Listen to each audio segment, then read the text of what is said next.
Hi everyone, welcome to the Vinh Ali Show. On this episode, we are reviewing 48 Laws of Power by Robert Greene. I used to say his name is Robert Greene because I didn't know you should pronounce the E on the end. It used to be Robert Greene. It sounds less powerful, doesn't it? I'm sure he prefers it that way, like 100%. Robert Greene. Don't waste the E. Paywen calls me Vinny, so I thought, oh, Robert Greene. I'm sure that's what his wife calls him. That's his. Just gave him a nickname. You guys are tight. That makes sense. All right. Well, Robert Greene's book, 48 Laws of Power, Ali. I got to tell you, going into this book, and I didn't read the full book again. I just read the key chapters that I really wanted to talk about, the ones I related to the most. Yep. It really reminded me of how uncomfortable this book made me feel the first time I read it. And that's all I'm going to say for now, because I want to understand, did you feel that discomfort reading it the first time you read it? Yeah, there was a few laws that I picked that I then went against wanting to speak about because I'm like, this is quite, I'd call it politically and socially incorrect. It's like he really focuses on the darkest sides of power in a lot of the lessons. That's the thing I wanted to say straight away, because recognize that the book we were about to review, it's the 48 laws of power, not the 48 laws of how to be friendly, not the 48 laws of how to be happy, not the 48 laws of how to be a good person. Okay, so I think we have to go into this one with that context. Really good book if you're planning on becoming like a serial killer, if you want to take over a country, become a dictator. Did you know this book is banned in prisons? It's one of the few books that's actually banned in Really? prisons. I didn't know that. Yeah, it's banned in prisons because of the very power that exists within this book, right? If you're planning, again, like Ali said, if you're planning to become those things, or Sauron from Lord of the Rings, and it's a very good book for you to read. But no, I mean, look, this is a weird conversation to have at the start of this book, but I think it's an important one. In the world we live in today, I think people believe that you shouldn't be evil. And I think that's true. You shouldn't be evil. However, I believe that there's evil that exists in everyone. Because, and I thought about this a lot, because this book made me kind of go to those weird places that I wouldn't normally go. And let's see if I can navigate this eloquently, or I might just come across as a serial killer. But I think that every human being has a dark side to them, as well as a bright side and a good side to them. However, we rarely talk about the darker sides of ourselves, because and these are the thoughts that you sometimes have that you would never verbalize. Someone cuts you off in traffic, you say a couple of things that are nasty, but you're thinking some evil shit in your head. Or when you see some other little kid in the school playground punch your child, you're thinking some dark things at that point when you see those things happen, but you never voice them, right? And those moments are the moments where I think, again, it proves that there are some evil parts to us and dark parts of us as human beings that we don't often acknowledge or want to talk about, but it exists. And you could push someone. If you push someone far enough, I don't care how good they are, you're going to see a darker side of them. Right? And I think in the world we live in today, we don't acknowledge that. Nope, I'm a really good person. That doesn't exist in me. Definitely not. No problems. Nope, I don't have any dark sides. Yeah, I think you're right. A lot of books want to sort of virtue signal, and I think what you said there was really powerful. Is that this book? It's like somebody's written the things that a lot of people don't generally want to verbalize outwardly. Yeah, and even when looking back over history and looking back, there's a lot of stories within this book around like from Napoleon and back in the Renaissance and, going back through time. And it kind of looks at it from a slightly different perspective of how some of those situations might have played out. So I think a really good disclaimer at the top of the episode, just to say, hey, this is a bit of a different book. It is a bestseller. It's a book that's been on the top of the list for a long time. So we're going to try to navigate this one. And hopefully we just don't offend anyone as we go through it. And look, the reason why as well, and then great disclaimer there, Ali. The reason why I brought up the good and the dark side of human beings is because with power, there's good and dark too. You can use this power for good, or you can actually use it for evil, right?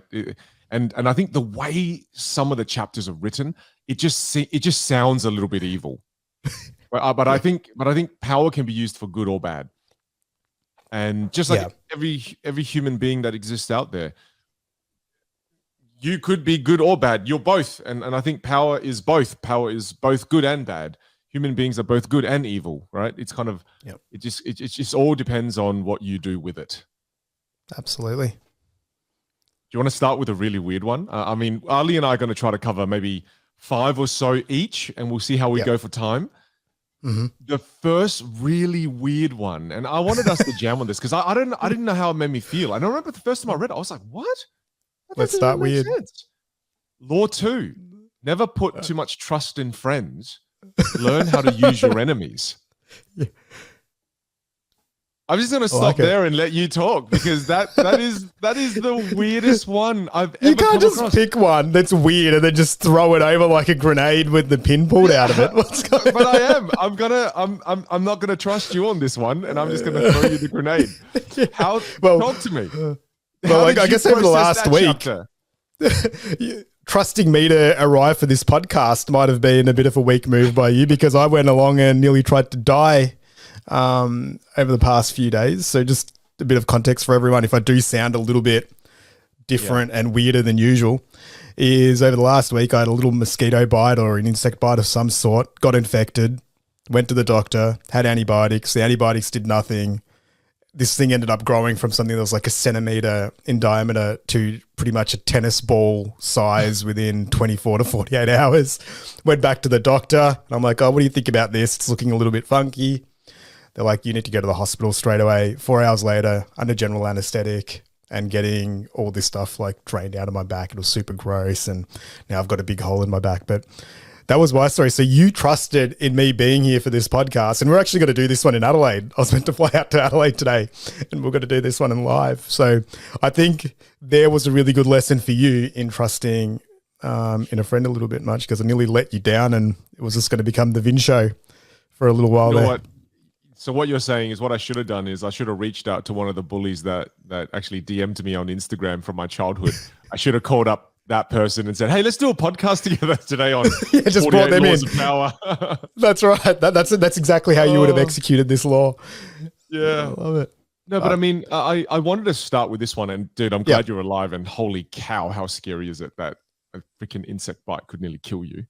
Yeah, it just goes to show how weak you are, bro. Just so weak. Like, yeah, the roller coaster of life just really showed itself there. Well, look, this particular, I felt like what Robert was trying to say with this one is that if you befriend an enemy, they would be almost so shocked by the fact that you want to be friends with them. And because you are at one point an enemy, they will want, like, if you ever do successfully collaborate with an enemy, what that means is that they will be so obsessed about showing you how good they are that they will do an incredible job, because they do not want you to think less of them, right? It's kind of leveraging the fact that if you ever work with an enemy, they are going to just go above and beyond, because it's almost that situation where I'm going to show you how freaking good I am because we were once enemies. And what Robert is saying is that that level of dedication to being so good, it outweighs when you work with friends, because when you're with friends, not that your friends are not good people, but also you're at this place where you're kind of comfortable with each other.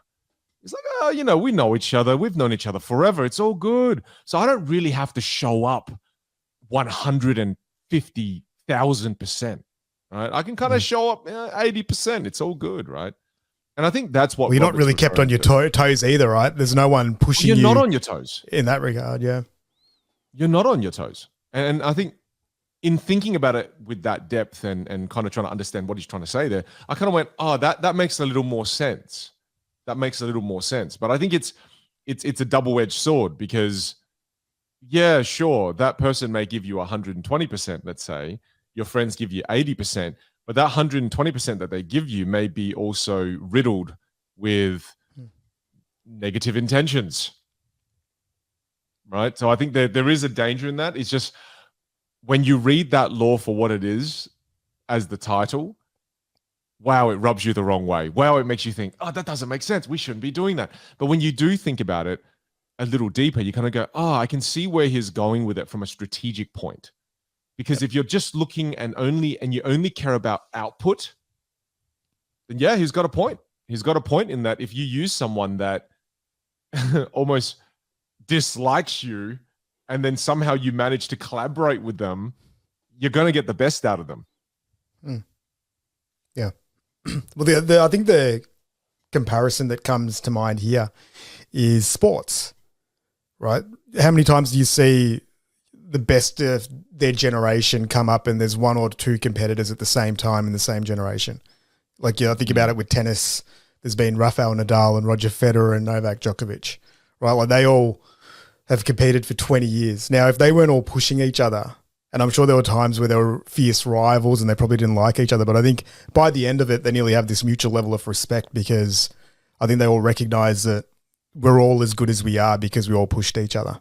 And if that generation didn't happen and we weren't all fighting for that mantle to be the greatest of all time or whatever it is, maybe you're not then pushing it. You know, Steve Jobs, Bill Gates, there's usually these parallels where people that are seemingly rivals or enemies end up also then being the driving force behind each other. And I think it's also, in most things, if you're playing a game, you can't just be aware of your teammates or the people that are supporting you. You also have to kind of have an awareness of your competitors and those that are trying to be a resisting force too. And how can you then utilize that? That's a really good point. That just made me think that with this particular law of power, it just makes you reflect in that being a friend, we should be aware of the level of comfort that we fall victim to, right? We kind of become average to the people we care about the most.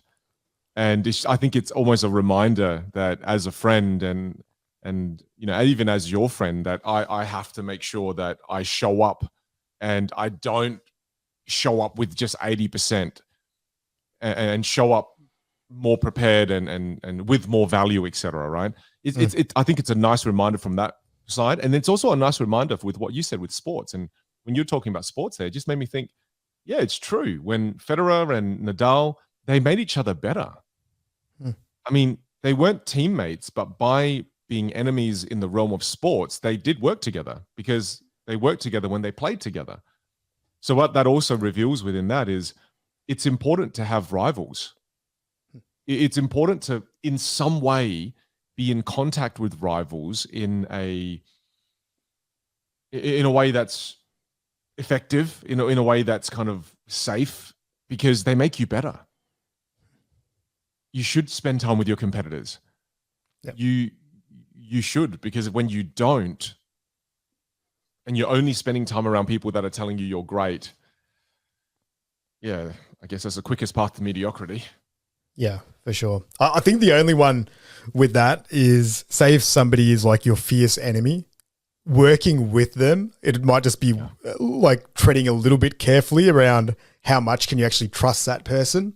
You know, like just that notion of the law might be one just to kind of be aware of, that, okay, if there's somebody here, even though we might be able to push each other and there might be a mutual shared interest that we both have, if that person started out hating you or is envious or jealous or wants you to fail deep down on a subconscious level, there's probably a good chance that even if things are going swimmingly there, you just might want to tread a little bit carefully and not put yourself in too vulnerable a position. And it's a really strange one, because when I think about it, I don't really have any enemies. You know, I don't think you do either. So it's a strong word. I mean, yeah, like a fierce enemy. Yeah, like I just don't think I have any fierce enemies, and I think of the word enemy as competitor. You know, instead of enemy, it's just trying to make it more relevant to today's world. It's if I think of one of my competitors, and I think I just think of it as sports. I love the sport twist you put on it, because I couldn't see how this law was that useful before you said the sport analogy, Because with the sport analogy now, what it means is I can just kind of look at it as just make sure I play ball with some of my competitors every now and then. Because if I play ball with them, it's just going to make me better.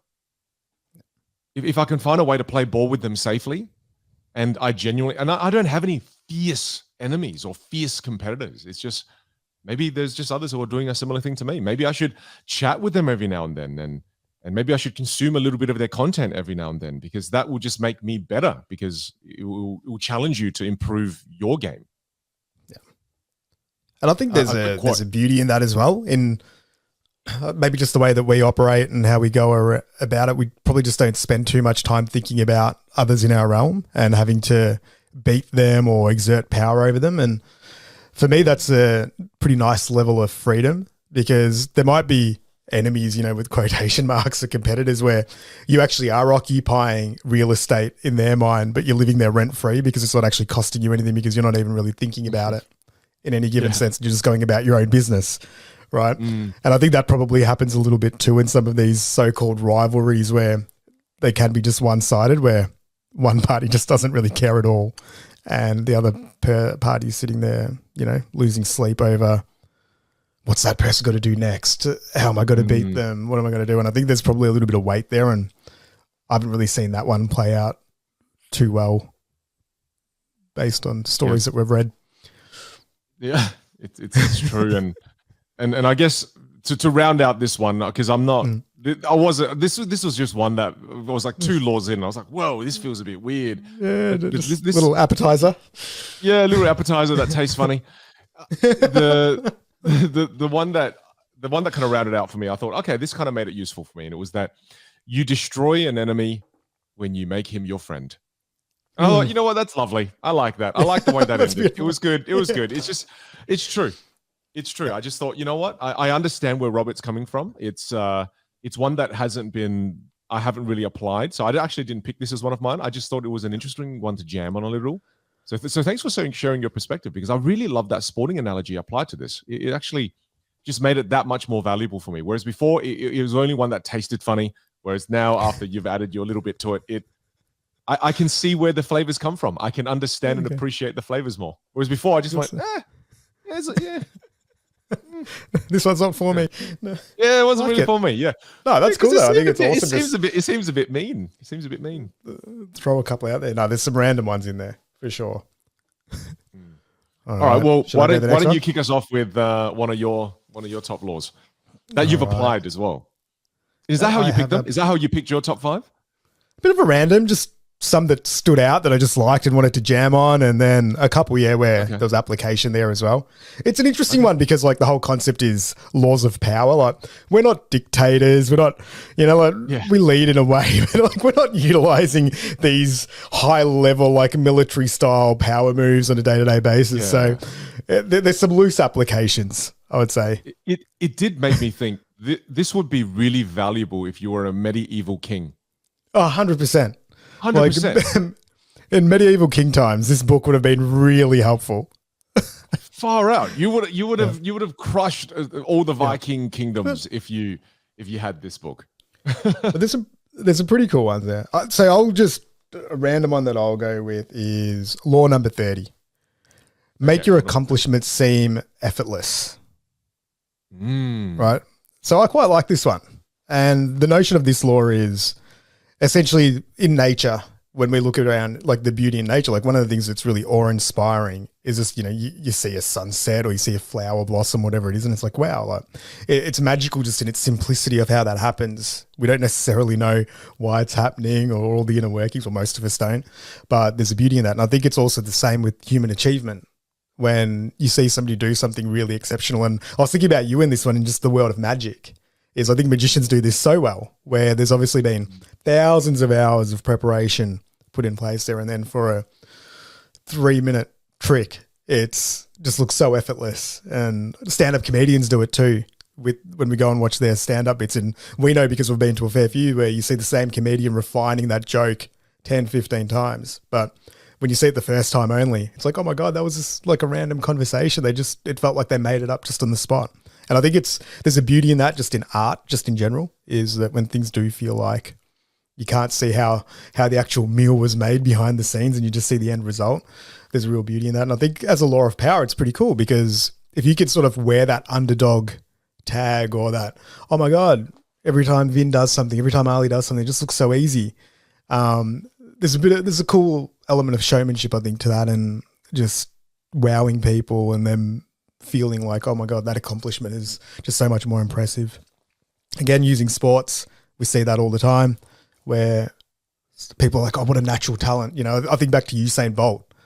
People are just like, wow, he just looks like he's not even trying and he's just breaking all these world records. But obviously behind the scenes, he's working so hard. And I remember when he broke one of the most ridiculous world records, people were like, oh, just keep breaking it. Like, every time he runs, it's just going to keep breaking it. And soon he'll run the 100 meters in like 4 seconds because he's that good and he doesn't even look like he's trying. Like, obviously that record never got broken again because he was at the peak of his powers. But there's just that beauty. And I think in terms of people just, admiring accomplishments. So this is just one that I picked that I thought was pretty cool. I think one of the reasons why it's a law of power, though, is that when you make something look so effortless, like the Usain Bolt one, it demoralizes the people that are running around you because they're like, he's not even sweating. And I think there's an element of like it demoralizes your competitors. Yeah, absolutely. They think imagine if he did sweat, what would happen?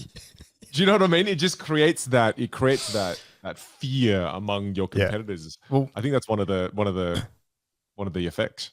Well, it makes people seem godlike or mythic because they're like, how's this person doing this at such a level and with such ease when everyone else looks like they're trying so hard? Well, you see, it doesn't. Because I'll give you another example. Because you and I were in Austin last month, and we went to Austin to be around the Austin cool, weird vibe. But also we were there because Joe Rogan opened his comedy club, the Comedy Mothership, and we went to that club multiple times, and we saw comedians do their bits a couple of times over.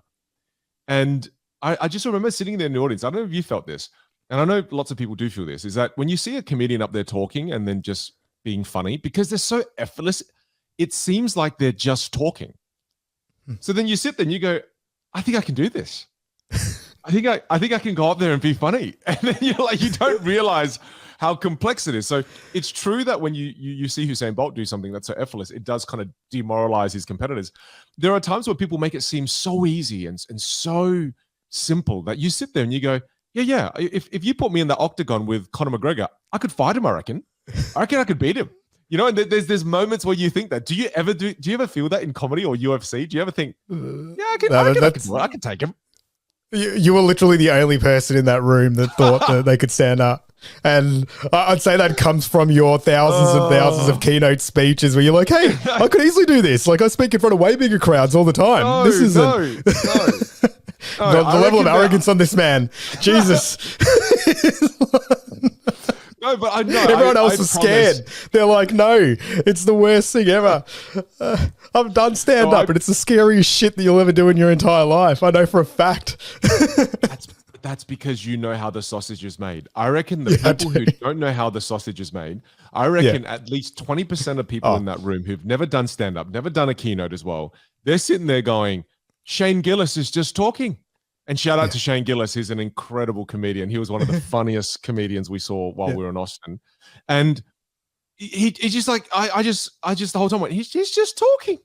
He's just really confident. He's just talking and he's so funny. So I think when you don't know how the sausage is made, when you can't see behind the scenes, it does both. It demoralizes competitors, but at the same time, it makes beginners also think, wow, that's so easy. I think I can do it too. It creates an illusion on both ends.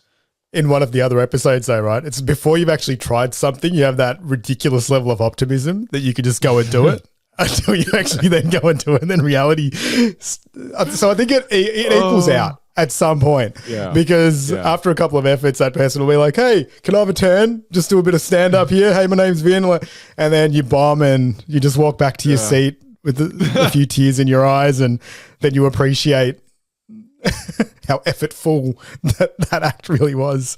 And I'm sure you've probably seen it with keynote speaking as well, where so it's like, hey, I can tell a good story. I'll just jump on the stage and I could easily do that in front of 1,000 people. And then, you see how that plays out. And it's usually not too pretty either. So there's no place where it becomes more apparent than people who think they can fight and then they go and they fight a real martial artist. I've been down a rabbit hole of watching fake martial artists, and it's so sad because they're always either Vietnamese or Chinese, or they're always my kind of Asian, right? And it's like they always know this kind of, I just touch you on the shoulder, then they fall over, and then they go and they fight a real MMA fighter. And then they touch the person on the shoulder, and the MMA fighter punches him directly in the neck, and then they're down. so to me, it's yeah. No, but staying focused, staying focused on this power. I think that when you practice behind the scenes so much that you make something look effortless, the reason it's powerful is because when you execute that masterful action, there's grace and there's beauty in it. Because when you can do something extremely gracefully, something extremely effortlessly and beautifully, far out, it's a spectacle to watch. It's just amazing to watch it happen right in front of you. It's like art. It's a form of art that's happening right in front of you. Absolutely.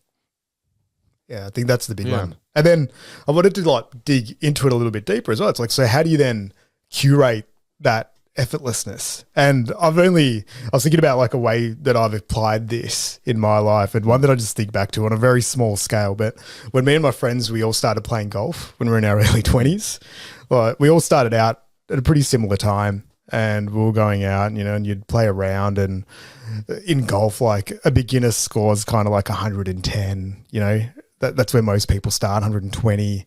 You're not shooting very good scores on every hole.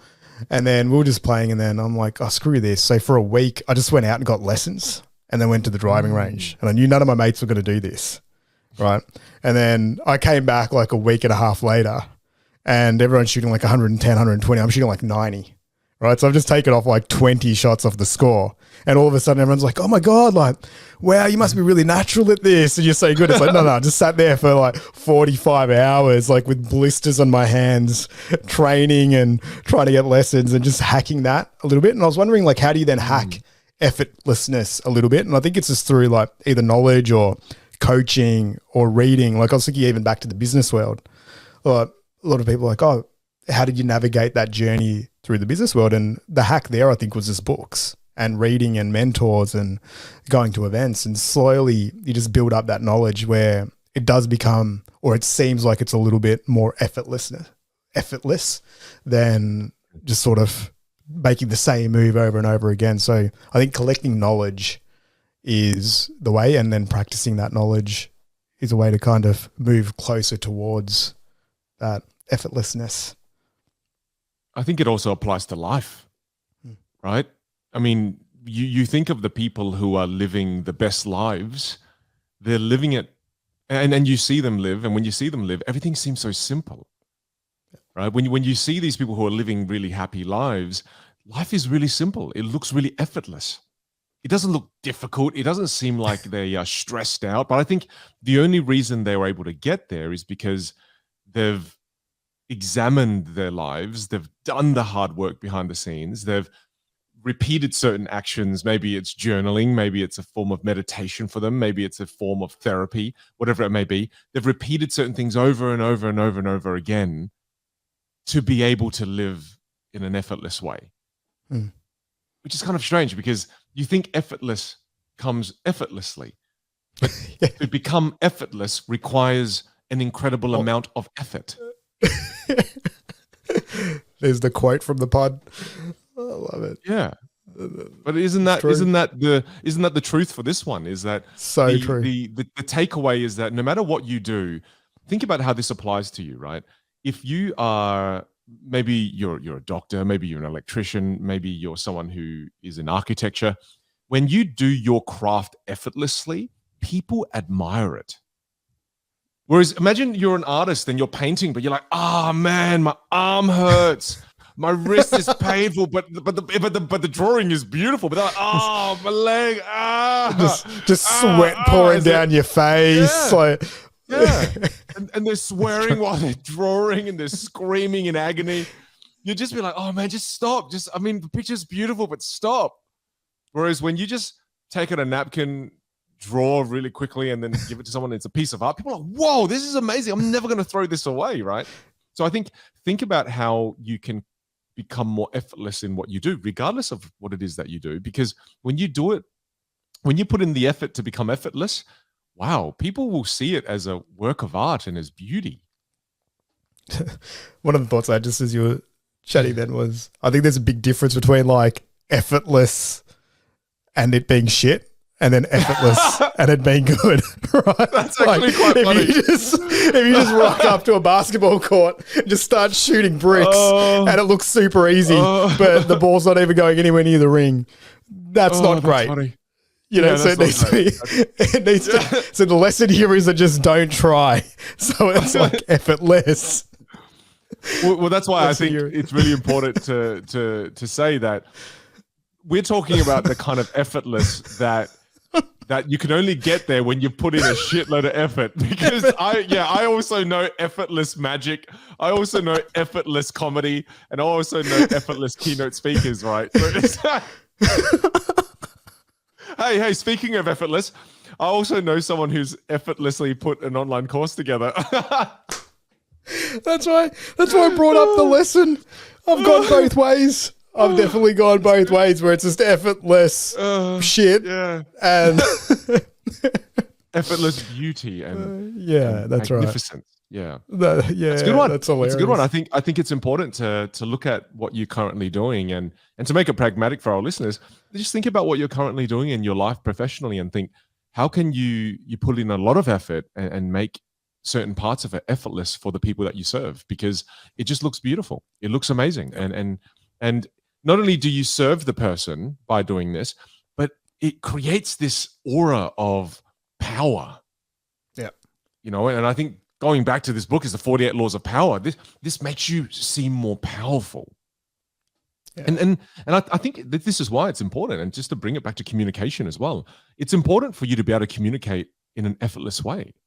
When you're able to speak your mind in an effortless way, where someone asks you a question and you're just effortlessly able to articulate the thoughts that come from your brain through your mouth, it creates this aura of, wow, who is this person? And that is advantageous. Absolutely. I think that you're right. Yeah. The big power move here, especially for influence, especially in the world of social media and showcasing what we now do more than ever, is that if you could add some of that performance to your skill set and make it seem elegant or effortless or beautiful in that art form, it just helps separate you from the crowd. Well, we're going to link that directly. Yeah, we're going to link that directly into one of mine then, which is Law 37. And Law 37 is, do you have Law 37 on your list? Nope. I do not. Well, Law 37 is create compelling spectacles. And I thought that was a really cool law because it speaks to why it's important to be able to perform and speak well.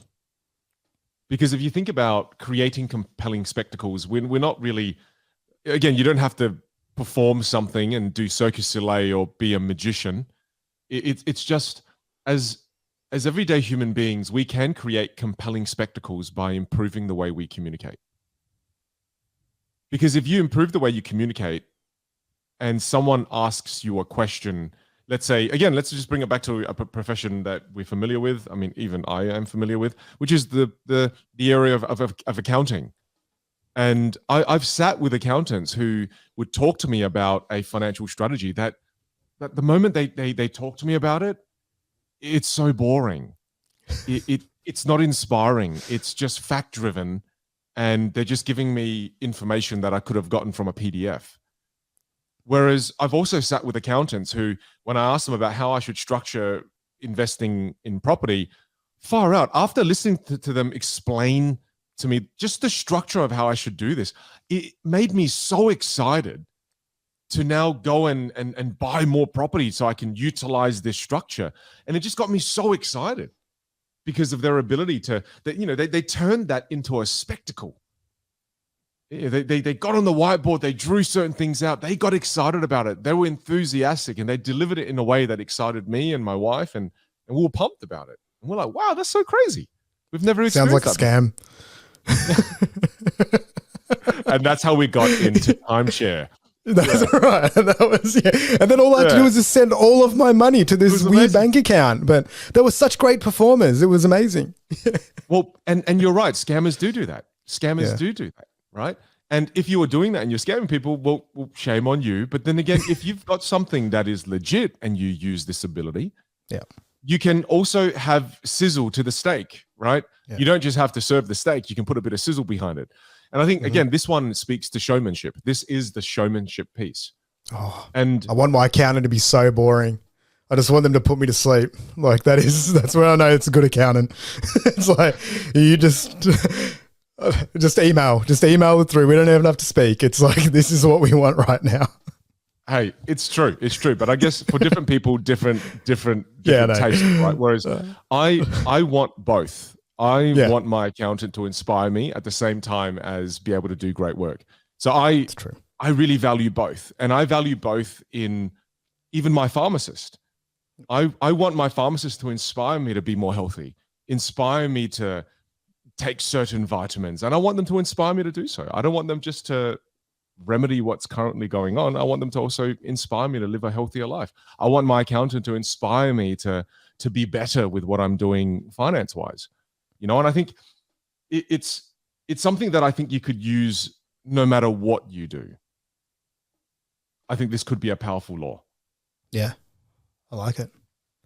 I think, just as you mentioned this law, it just got me thinking about some of the things that you've done over the journey that I've known you.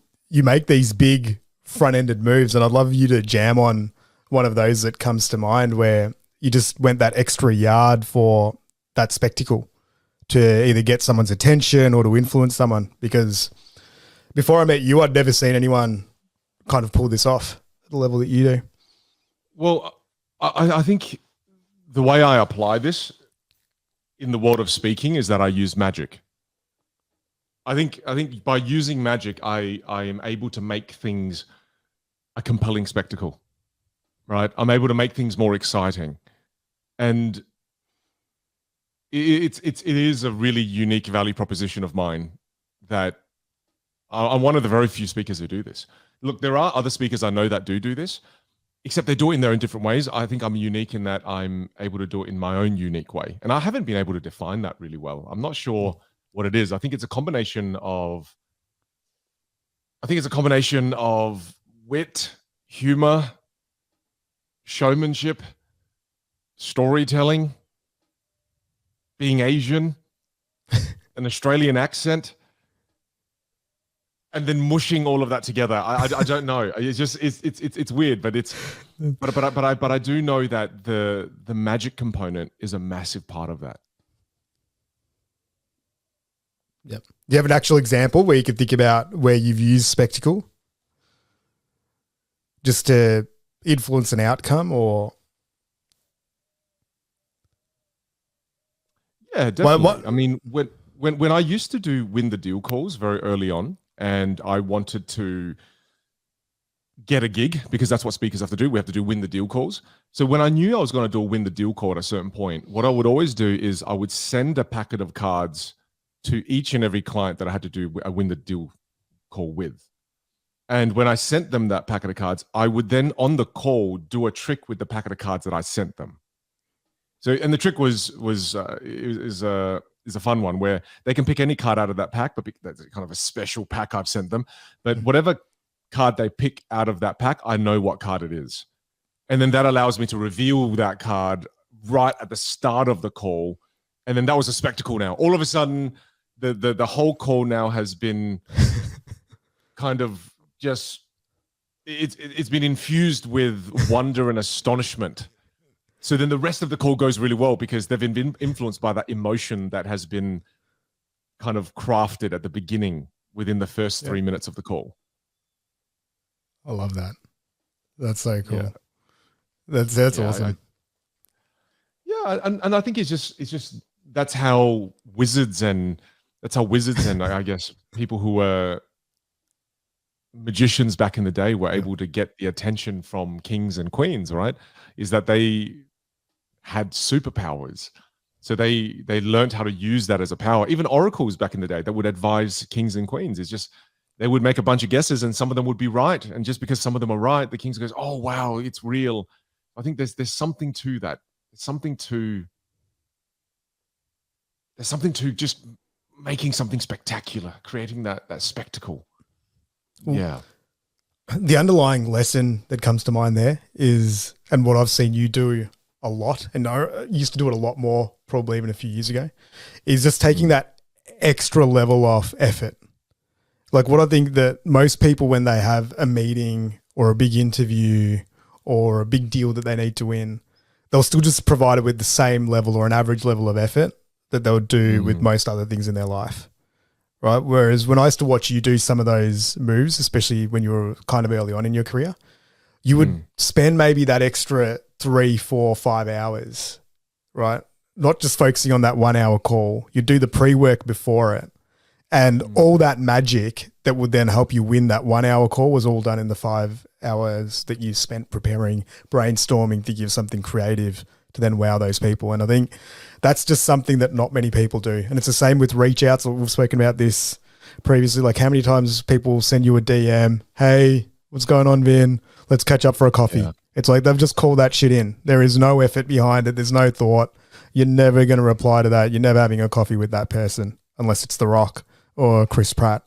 Like everyone else is probably getting a left on red. And I think, but then you get other messages that are so well thought out where value's being created and created something that's really useful for you because you've been paying attention to the things that you're looking at. And all of a sudden you're like, oh, wow, this is actually really impressive. Like I want to connect with this person. And I think that's where that form of spectacle can really kick in as a law of power and influence if you start using it. And for me, just as when you were jamming on that, I think a lot of it's just around preparation and some creativity around how do I make this thing a little bit more memorable and special. And it's hard to do. Like I've sat there trying to think about it in some interactions in my life, and maybe 1 out of 3, 1 out of 4, I think it's a skill set that needs to be developed where you actually hit that right. And there's a bit of a risk involved as well too, right? You're taking a chance on trying something a little bit unique and different. And if it doesn't work, if that, say for example, in your one, if that trick doesn't work, that call's dead. So, but I guess it's like most things in life. Before. It has happened before. It has happened before where they pick the card and I was like, look, I know you're holding the 3 of diamonds, and they're like, but it's the 10 of spades. But there's beauty though. Look, let's just end the call now. I'm not going to get the gig. Don't worry about it. It's over. Bye. That's all right. Lucky I sent out 10 packs of these cards because if I hit 7 off them, it's still pretty good. But I think it's that. It's also being comfortable. And it's probably why most people don't make those moves, is because they're not really willing to face the risk of it not working out, because it is something a little bit different. So it's maybe knowing that if you're going to do something spectacular, there's usually going to be stakes, but sometimes it won't work. Don't be scared by that. Just try again and make the moment special if you can. Yeah, and it almost slightly goes back to what we said before. Like you said, it's preparation. It's putting in effort, because to do something that's unique and engaging requires effort. Yeah. Right. So it goes back to being effortless. But the only way to be effortless, or the good way to be effortless, is to put in a lot of effort. And then this one is kind of linked to that one as well. And that's interesting. That's interesting. I hate putting in effort. So this is a really good lesson for me.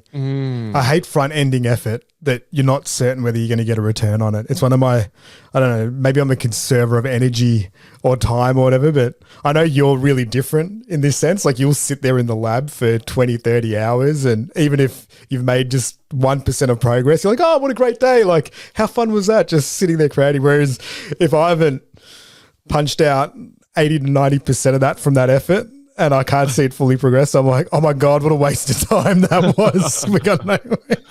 Well, that's how I've we had to learn that from you. But I've learned that from you too, and I've seen the benefits of it, which is really amazing. So you've changed my perspective on that a fair bit. I think the reason the difference exists is because I'm more artist and you're more entrepreneur. Whereas as artists, we have to front end things. I mean, how are you going to, what happens when you put out a half-baked song?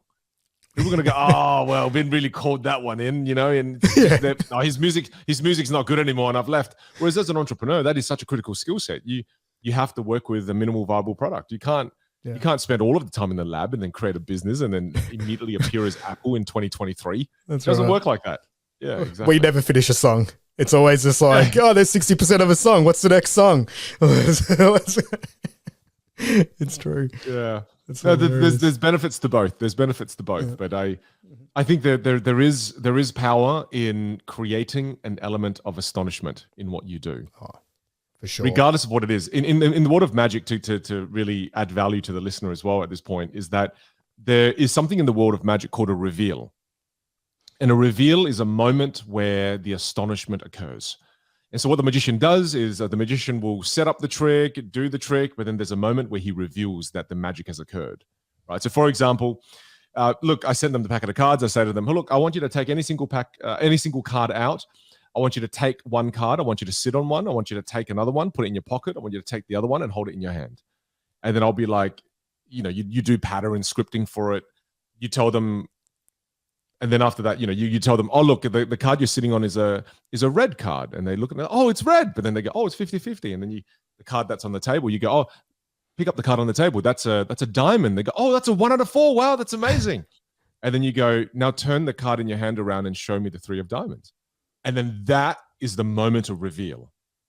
And that is the moment that freaks them the crap out, right? And that astonishment is so powerful because then now that influences the rest of the interaction that you have with that person. Because now they will associate the amazement of that magic with everything that you do.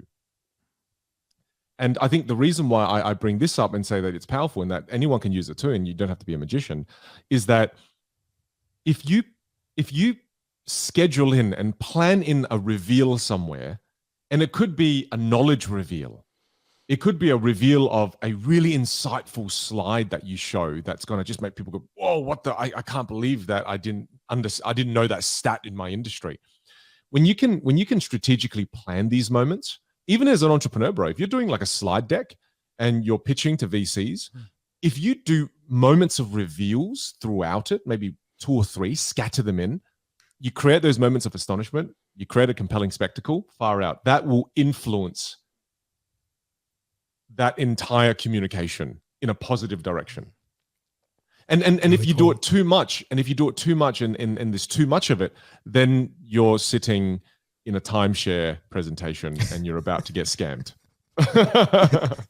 Which also can work really well. Yeah, well, anything can work. Anything can work under the right circumstances. So there That's you go. right. Yeah. So the lesson here is just try. Just try. There's no line too far.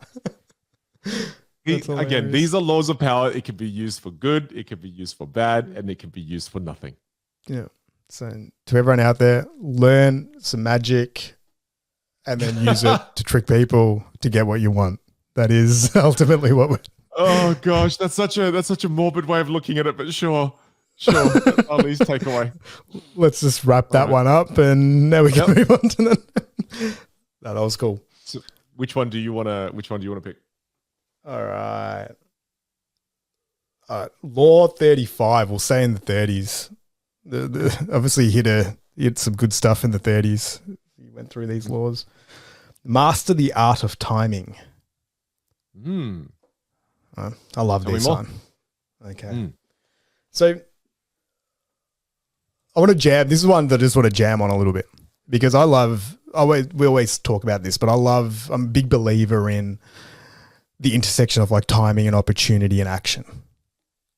Right. And one of the cool things that this law that Robert Greene, your friend, puts together is he thinks about timing in 3 different forms when you're looking at it from a perspective of power.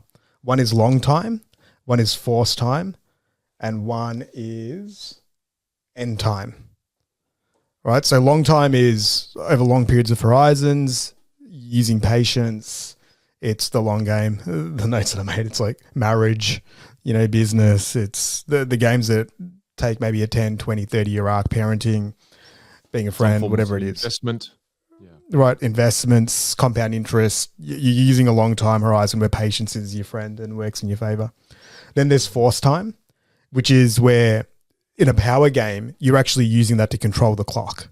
So you're using short-term time to manufacture an outcome. So maybe at a deal call for you, that might be, let's put a scarcity, let's put it, this offer ends in 48 hours or whatever it is. So you're using time to then manipulate an outcome of some way, shape or form. And then there's end time, which is pretty much execution. Time is gone. We have to do some stuff. It's like, in the final quarter, you have to take that shot and then utilizing that. But I think it was just cool to then understand, okay, well, there are 3 types of time to use in power dynamics, which I haven't really looked at time like that. But then the broader one here just is around how do you use timing in your favor? Because essentially time is something that we've constructed, right? Like it's all based on relativity and what's going on. It's not really that objective, but for us, time either feels like it's going fast or slow. And then the way that we can kind of use that potentially to our advantage is based on the way that we control our emotions and our perspective towards that time.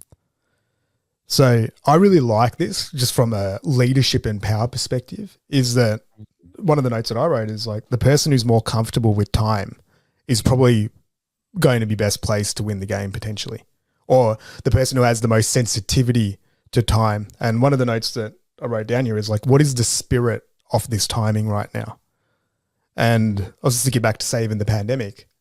In our world, there was some moves that you just can't make based on timing and the spirit of that timing in those types of circumstances, or in wartime, or if you're sick or whatever it is. So it's really understanding, I think, the ebbs and flow of time, and then how do you then use that to your advantage as a powerful move. So it's just one that really stood out for me. I think that I use timing a fair bit, and it's just been one that I've really refined a lot over a period of time. And then I was trying to think of, well, how do I then use that in a practical sense in terms of timing? And I think a lot of that's based around planning, using tools like Asana, and then also scheduling. Because if you have that sort of horizon mapped out a little bit, and you've got broad-based visions or longer-term horizons or objectives that you want both in your personal and professional life, I think that then allows you to use time to your advantage a little bit more, because it doesn't stress you out as much, because you can be like, oh, okay, this is something that I want to do over the next 5 years. I'm pretty comfortable now just to wait for when that timing intersection feels pretty good, and then we'll jump on that. But then you can also say it's like, oh, this is something that I have to actually do in the next month. It's filling in a form or paying that bill or whatever it is. Let's just get that off the plate, because that's something that's critical that needs to be done right now. And I think it's understanding those short, medium, long-term moves, and then having a level of fluidity and flexibility, patience, and just sort of awareness of what's going on around you. And I've just found that people that are able to use time to their advantage like that, they seem to achieve those outcomes a little bit more too, rather than having to force them or push them too hard. And they don't panic. There's no panic. Right. The people during COVID who were able to look at a long-term view and understand that maybe right now my business is suffering, but in the long term, it might just be, well, instead of using the business analogy, maybe investments, for example, it's like going through a recessionary period, as opposed to just looking at this as a 1 year window. If you look at it as a 15, 20-year window, then it's only going to be a small blimp. That's right. Right? It's not going to be, and then it causes you not to panic, which allows you to remain in power. Whereas I think if you don't look at it in that way, then you panic, you freak out, and then you lose power. Yeah. Don't know too many people that make really great decisions either when they're panicking or they feel like they're rushed for time. Yeah. Well, there's a pretty big correlation there when you're stressed or you're making a reactive move. I think more often than not, that the quality of that decision is probably going to be reduced a little bit to when you've actually had time to plan, sit down, think about it, consider it a little bit more than just making that move. I love the frame. I love the frame in that chapter of the 3 types of time. It's really cool. Yeah. It allows you just to go, well, the decision that I'm making, which time category does it fall into? Yeah. And that's a wonderful filter. From a power perspective and a leadership perspective, I think the notion of controlling emotions is really critical too. Well, that's one that just stood out as a lesson from the book, is that leaders or people who are trying to influence, who can control their emotions, especially in terms of making decisions and using timing to their advantage, that seems to play a pretty critical role. Yeah, for sure. And I liked what you said there before. People who are panicking and freaking out and are highly emotional don't tend to make good decisions. Yeah, it's not, you don't usually associate it with good decision making. It's probably more just like scattergun. So they might make some just because there's so much going on and they'll hit a few pretty good ones. But generally speaking, I would say that, yeah, the quality of those are usually quite diminished. And do you think that law links to law 28? And law 28 is enter action with boldness.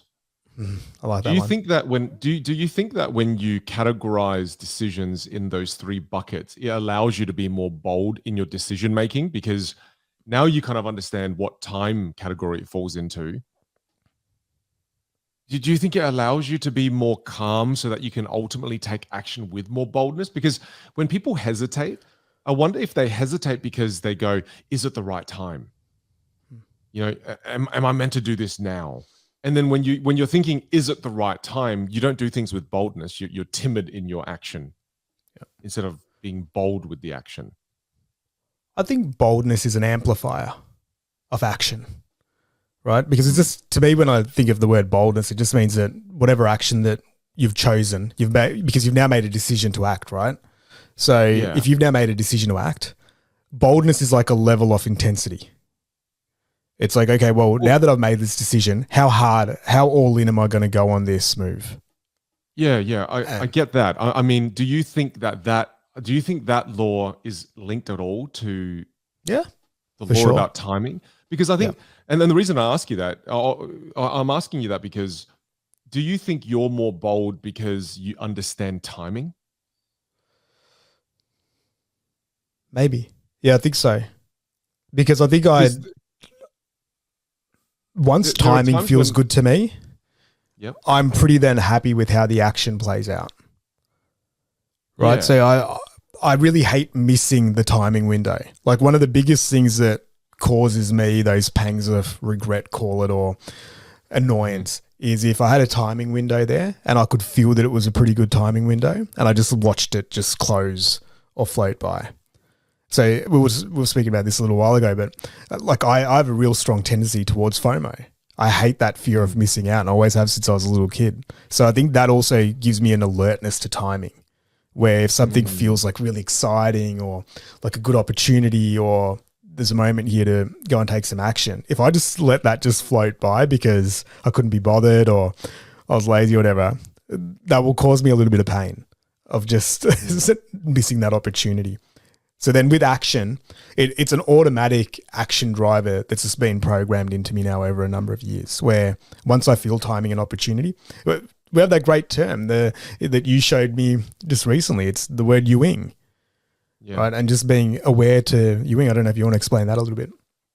Yeah, the word Ewing in Vietnamese just means that when all the ingredients have come together and it gives fruit to a certain opportunity. So in the Vietnamese culture, when something doesn't happen, say, for example, they always say this when it comes to love, two people do not fall in love, but the parents want them to fall in love. The parents will just say, oh, the Ewing hasn't come together yet. That's why they haven't found love for each other yet. Maybe another year and there'll be enough Ewing for this love to blossom.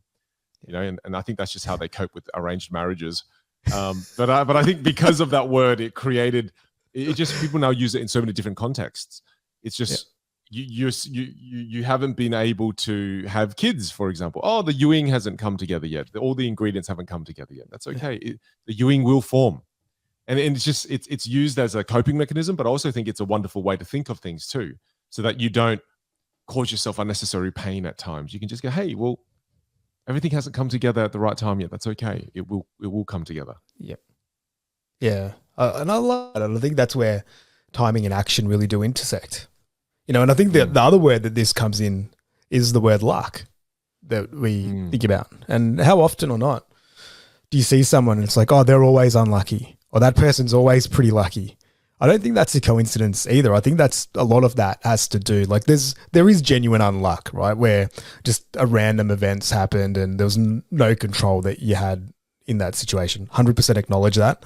But then I also think that when we say that somebody's generally lucky or unlucky, I think you can kind of pick those people just by their demeanor, how they operate. And I don't think it was just that they were, gifted with some magical power or anything. I think a lot of it's got to do with energy and timing and opportunity and the actions they take and the people that they surround themselves with. It's like the people that optimize that more often than not end up seeming to get luckier a little bit more than those that don't really have those conditions met. And I think that's where timing is also such a critical part of that, is just understanding, like, based on the time of my life, my age, where I am in the world, the skills that I've got, the people that I've got around me, like, what do I actually have at my disposal that I can then utilize in this moment? And if you're aware to that, and then you can make some decisions around that or analyze some of the moves that might be at your disposal, that can become a pretty powerful move. And I think it automatically then amplifies the quality of your actions and the boldness in those actions anyway. Yeah, it's all interconnected. And one day I'd love to explore what all the ingredients of Ewing actually are. Yeah. Right. And because I think definitely timing is one. I think luck is one. And I think being effortless is one. Because again, what is luck? Luck is just preparation meets opportunity. And another way of saying opportunity is preparation meets the right timing, right? You prepared for something and you've executed that at the right time, opportunity, then something happens. It would be interesting one day to try to define all the elements of Ewing, but I think luck, timing, preparation, effortlessness, it's all that kind of all falls in the same category. And I think that boldness kind of falls into the same category as well, is because when someone does something at the right time with a certain amount of boldness, people around you just go, wow, look at like that. That's amazing. Look at what that person's done. And it creates, again, that aura of power, like that. Oh, that person knew what they were doing the whole time. Sometimes you don't. And this one's really similar in that sense that timing isn't just about just sitting there just waiting for something awesome to happen either. Like you do have to put effort into timing. And the more that we jam on this, I feel like timing is a skill set. It's like a really high level of awareness. People that have that sensitivity to timing and whether it's a good time to do something and to be able to make that decision, I think that they've generally got both like a pretty good self-awareness. They've got a good macro level of awareness around what's happening in the world around them, awareness of their skill sets, and then they utilize all of that. You see, I've got a different point of view to that. Yeah. Right. And my point of view is that with timing, and it's fun. I think you're right as well. I just have a different approach in that I don't think I'm very good at timing. I just think if I looked at timing as a form of investment, I just dollar cost average timing, meaning I just try a lot at a lot of different times. That's awesome though. Because I'm not wise enough to be able to time things. I think you are more strategic with your timing, and I've seen you do it really well. Whereas for me, as an artist, I don't think that's a sensitivity that I often have. My sensitivities are more towards, oh, I feel inspired today. I feel inspired this chapter of my life right now to do this thing. And that regardless of timing, I'm just going to do it because right now I have the emotions and they're here and it's present and this thing wants to be created. So mine's a little more woo-woo. So then I have to train myself to take more chances. And if I do something in 2016 and it doesn't work, it doesn't mean that same thing won't work in 2019. It doesn't mean if it doesn't work then that it won't work in 2023. And the reason I give you those dates were because those were the dates when I released my online course. Right? And so my online course didn't work back then. I recreated it. I tried it again. I recreated it. I tried it again. And yeah, it's interesting. It's interesting that you could either get really good and build that sensitivity for timing or just DCA it and just try multiple different times. I think you're spot on though. That persistence is also a pretty big part of this. Like, I don't think there's anyone out there. Like, I'm not going to sit there and say, hey, I just wait for the perfect timing on everything and get it right every single time because that's complete bullshit. It's the same thing. Like, I'll dip my toe in 4 or 5 times over a 6-7 year period And again, it's just testing that water temperature. It's like, oh, now it's time to jump in. So I 100% agree with that. I think the other thing on timing as well, I probably just wait a little bit longer. Like if you think about the adoption curve, I'm more like an early majority, somewhere in the middle of that adoption curve. So I'll watch things play out a little bit more. The thing that I've noticed with you is that you jump pretty early. Right. And you're willing to jump early again in a different life cycle, but you're quite an early adopter. So you said it before, you get inspired by something. You're like, oh, that looks cool. I'm going to give that a go. Yeah. And then I think you're pretty good at validating that and then parking it if it's not the right time. But then knowing that, hey, when it is the right time, I've already got some reps in on this one, so I'm going to go again. And I've seen you do that multiple times. So I think that, you probably DCA it a little bit, but I think you use timing better than most. I still thank you, but I still think that I seem to use timing better than most because I try a lot of times. Yep, for sure. It's like I did an event in Sydney just 2 days ago for Level Asian, and I spoke there, and when I got off stage, people were just so blown away by my ability. Yep. And I think the ability that I had that night was something that just took so long to develop. And there was no perfect time for me to become a great speaker. I don't know if there was a time for me to become a great speaker. I just had to try lots of different times, and through trying lots of different times, I gradually just got really good. And then it seemed like there was a right time, but it wasn't. I don't know if it was the right time. It was just more. I just got really good. I don't know. It's an interesting one because to say that I'm good at timing, I don't think that's true. Just good at life.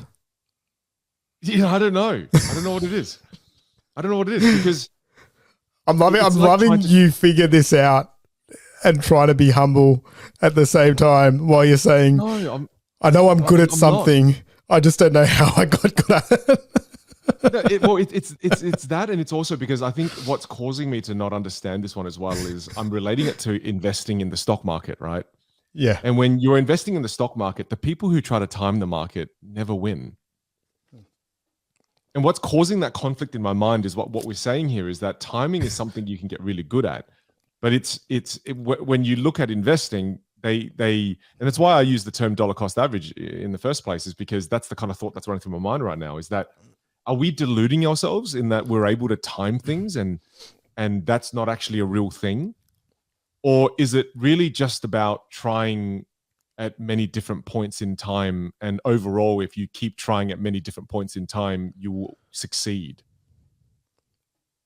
I think they're different strategies as well. Like if you think about exceptional results, and again, finance isn't my area of expertise here, but Warren Buffett, for example, I'm pretty sure last I read, 85% of his success is based off 6 decisions, right? And they're based on timing and using that platform. Now, dollar cost averaging is probably great for 80% of people that want a safe way to invest, right? Just because they have a consistency. If you don't really know much about investing and you just want to put your money into index funds and just watch that thing go. Now, you'll get a great result, but that doesn't make you an exceptional investor.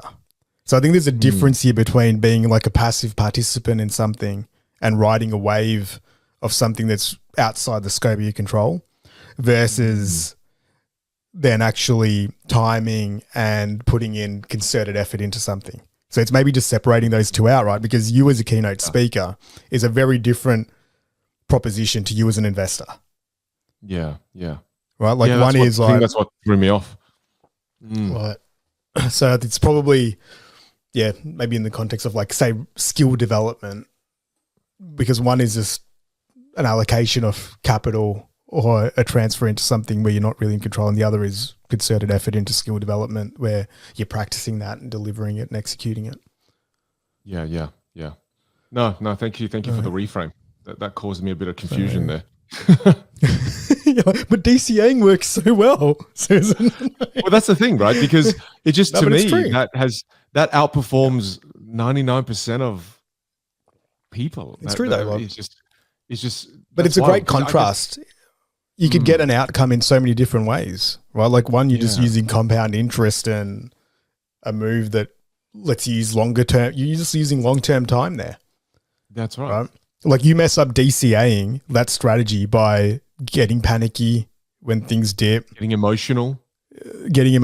over-indexing when you think that it's a hot market and then having to sell off because you went too hard. Like that's how you mess up a DCAing type of strategy. So again, it's about patience and playing that long-term game if that's the strategy that you're going to commit to. Yeah. It's one. So do you have any tips on how to get better at timing? I mean, we understand that there are those 3 categories now. Do you have any ideas on how to improve? Yeah, I think a big way to sort of improve timing is, go back to it, it's around planning and scheduling. So if you know how you're going to use time over a short, medium, and long-term horizon, that will help with knowing how to allocate your actions and your resources. The other is probably analysis. So if you have ways to track data, right? A lot of the times we have a perception of where we're at and what we've got at our disposal, but we don't actually have true clarity on what that might look like. Now, whether that's in terms of free time, it's in terms of knowledge, it's in terms of resources, finances, people around us. It's like taking stock of all the different things that we've got at our disposal. And if you have a really good awareness of that and you're able to hold that in your mind at any given time or in the back of your mind, I think that's how you then alert to making the decisions that are best going to serve you in that timing. Because then you can be like, oh my God, this opportunity's come up right now. And you're like, oh, I know this person. I've got this amount of money. I've got this amount of time. It's time now to combine all that together and then make a move on that. And the better you get at refining that skill of being aware of, all right, well, what are all the assets that I've got at my disposal in relation to the opportunity and the time of my life right now? I think that helps amplify the outcome a little bit more. Now, it's a bit hard to quantify that as a skill set, but I think the biggest thing here is just around taking stock and then really being aware of everything at your disposal, because that's how you can then amplify the timing, right? Yeah. And you see this play out all the time where if you're an actor, for example, but you haven't done the preparation for that part, and then that person comes up, the director comes up to you and like, hey, we want you to try out for this role. If you're not prepared for it, and you don't know what you've got at your disposal, or you've got a little bit of doubt there, you're never getting that role, right? So the more that you can prepare for those moments that you envisage happening in the future, the better prepared you're going to be to actually make the most of those opportunities when they then pop up. I've seen that happen. I've seen that happen in the speaking world, where I've seen speakers get on stage, and these stages it's so sacred because in the audience are the top bureaus from around the world. And I've seen some people get on that stage and bomb because they weren't prepared. You know, whereas if they waited an extra 3 years, them in 2023 is the right time because they are so good now. But in 2020, 2019, it wasn't, they weren't ready. It wasn't the right time, right? So it seems that time is also linked to capabilities, and time is also linked to, you know, your resources, how you're currently, utilizing your resources. And then it's also related to, skill set, all of that. There's so much you have to be aware of and be sensitive to. Mm-hmm. And bombing can be one of the best lessons that you can ever get in life. It's one of the best free lessons, I think, because there's 2 ways that those people can go once they've bombed, because I think there's still a beauty in taking that action. At least they got up on that stage and they gave it a go. Absolutely. But it was I think what bombing does is it helps clarify where you're actually at right now. And clarity. People either they go 2 ways. They either lose all confidence and they say, hey, no, not for me. That was too scary. It broke me down. I'm never ever going back on stage again. Or then there'll be the second type of person that's like, hey, I never ever want to feel that ever again. I'm now going back into the lab. I'm going to do the work. I'm going to make sure that the next time I get that opportunity, I'm not going to mess it up. And I think I heard Kevin Hart speaking about this in one of his books, where he always kept trying to get TV shows made and he would fail all the time. It would get so close, but it was just getting that sort of feedback loop that it's not the time yet for this. It's not meant to happen. But he just kept putting himself out there and kept building the reps. And then ultimately he obviously got some opportunities there to showcase his skills, and the rest is history. But, and you also got better as well. You get better. You build that skill set, and I think failure is a big driver for that. There was a basketball player yesterday, and he got asked this. It's sort of doing the rounds on the internet. His name's Giannis Antetokounmpo, and they lost in the finals. So he was he's one of the best players in the world. They won a few years ago, and he got asked this question by one of the reporters. Essentially said that, it was along the lines of, do you view this year as a failure because he got knocked out? And he was kind of frustrated, and he's like, well, no, in sports, there is no failure. Like this year, and he turned the question back on the report, and he said, well, if you go and do your job and you don't get a promotion, is that a failure? Like, is it a failure if you don't hit these marks? Because at the end of the day, you're still doing your job, right? Like, you might be feeding your family, you might be supporting those around you.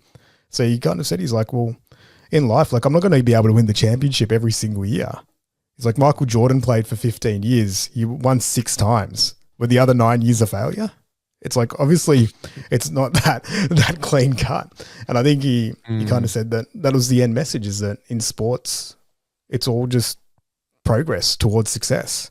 And it's probably like that in many forms of life, where we're so easy just to say, oh, that's a success or that's a failure based on how it's validated externally. But the reality is it's all essentially a process. And if you keep growing and evolving throughout that, I think that's all we can really ask for.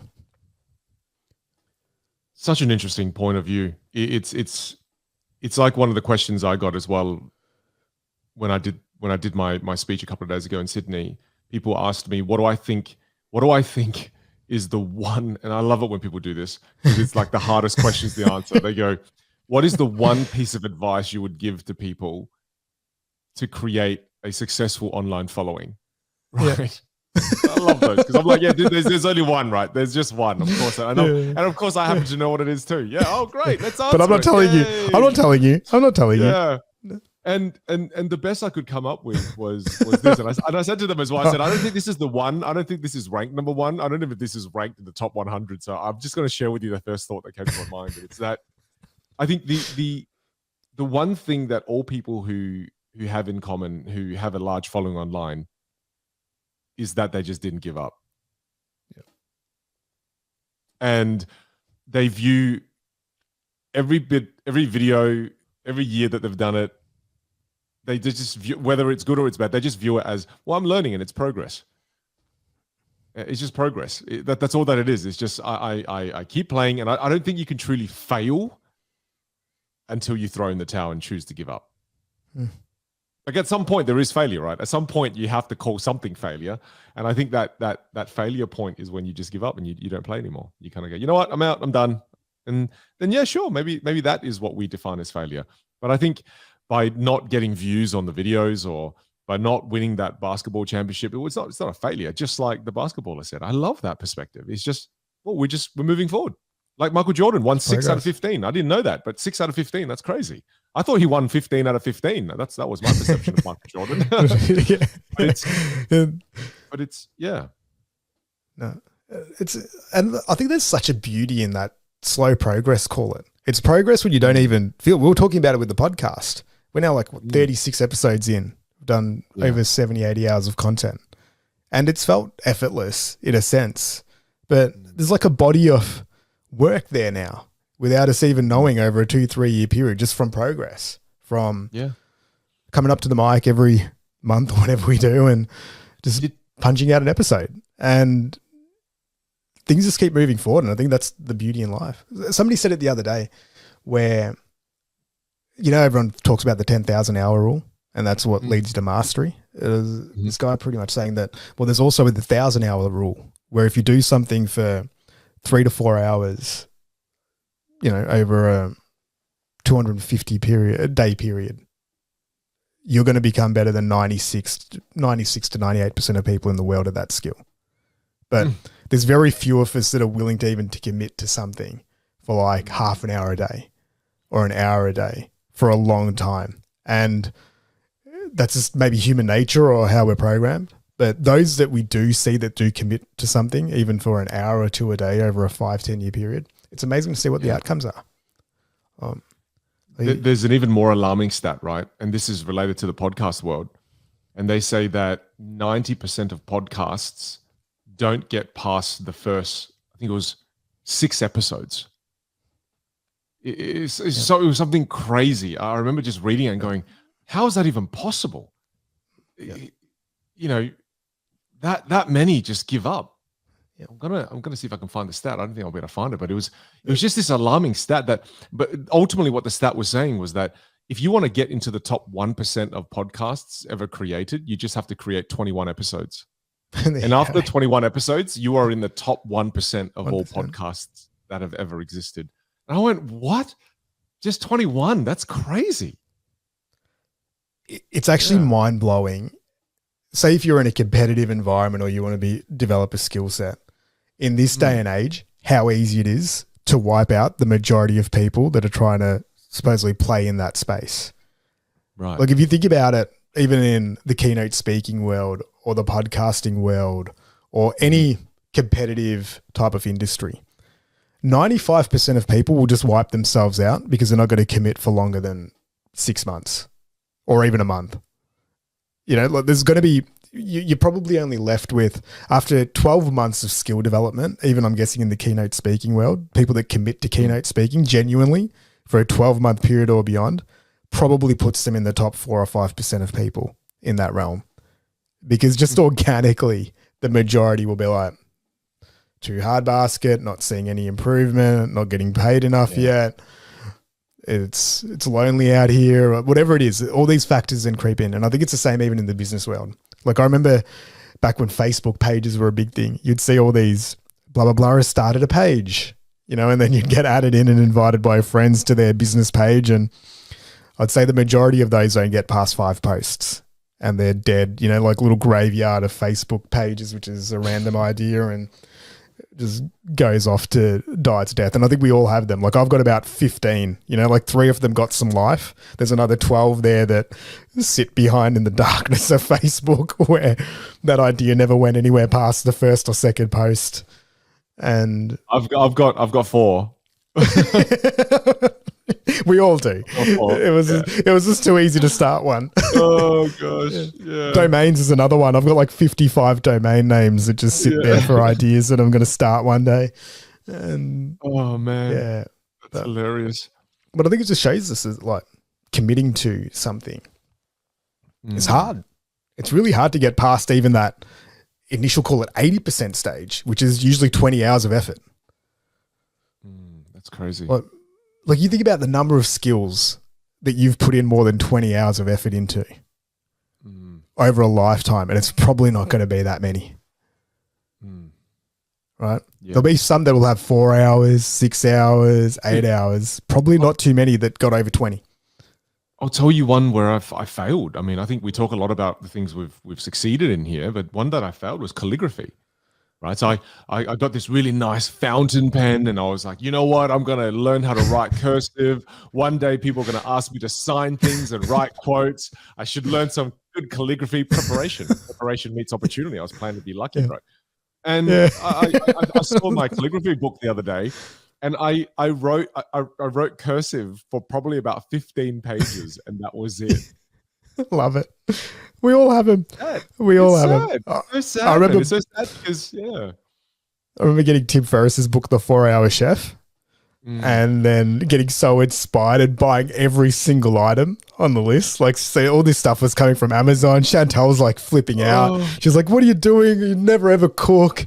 You've never done any of this. We've got like full on like master chef setup happening in the house. And I'm like, I'm just going to start working through the recipes in the book. And it's a really cool like framework. And, you know, I'll start cooking us really delicious meals. Like I think the first one was an omelet, tick that off. The next was like a roast lamb, tick that off. The third one, I was like, I think I'm good. And then that was it. Like we just ended up with this entire cooking set and about 3 meals made.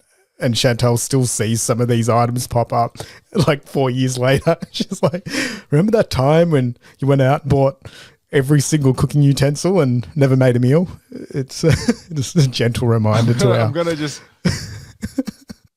moving on to the next law of power, I want to dive into the one we kind of touched on, but we didn't really go into, which was law 28, enter action with boldness. And before I was saying how, once you have the right timing, then you can enter with boldness. And I think you've got to be really careful as well, because sure, I think there is an art to timing, and you can use timing once you get really strategic and you get really advanced. But at the beginning and early on in your journey, don't get obsessed with timing as well, to round out that one. Because if you get too obsessed with timing and you believe that there's a right time and there's an optimal time, then you may fall victim to just never doing anything. Right? That's right. And that's they're on the side of action always, I think. Take the imperfect action is always one of our philosophies. And then timing over time will look after itself. Yeah, you'll get better at it as you take action more, because the more action you take, you start to build that sensitivity for timing, right? I think that ultimately does come with experience. Yeah. And that's why I wanted to kind of prime our conversation before we dive into the 28th law, because let's say we're not obsessed with time. I think law 28 will help the majority of people. I see so many DMs online. I see so many comments of people who they want to take action, but they either don't, or they take action, but they're tiptoeing around it and they don't do it in a bold way. And I think there's power behind taking bold action because of these following reasons. I've wrote down a whole bunch of reasons. Because when you take bold action, you trick yourself into feeling more brave. Not only do you trick yourself into feeling more brave, you look more brave, and you make other people think you're more brave, which is powerful, right? And also when you take bold action, it inspires the people around you. It creates momentum. It creates excitement. It intimidates others. It erases doubt, if you have any.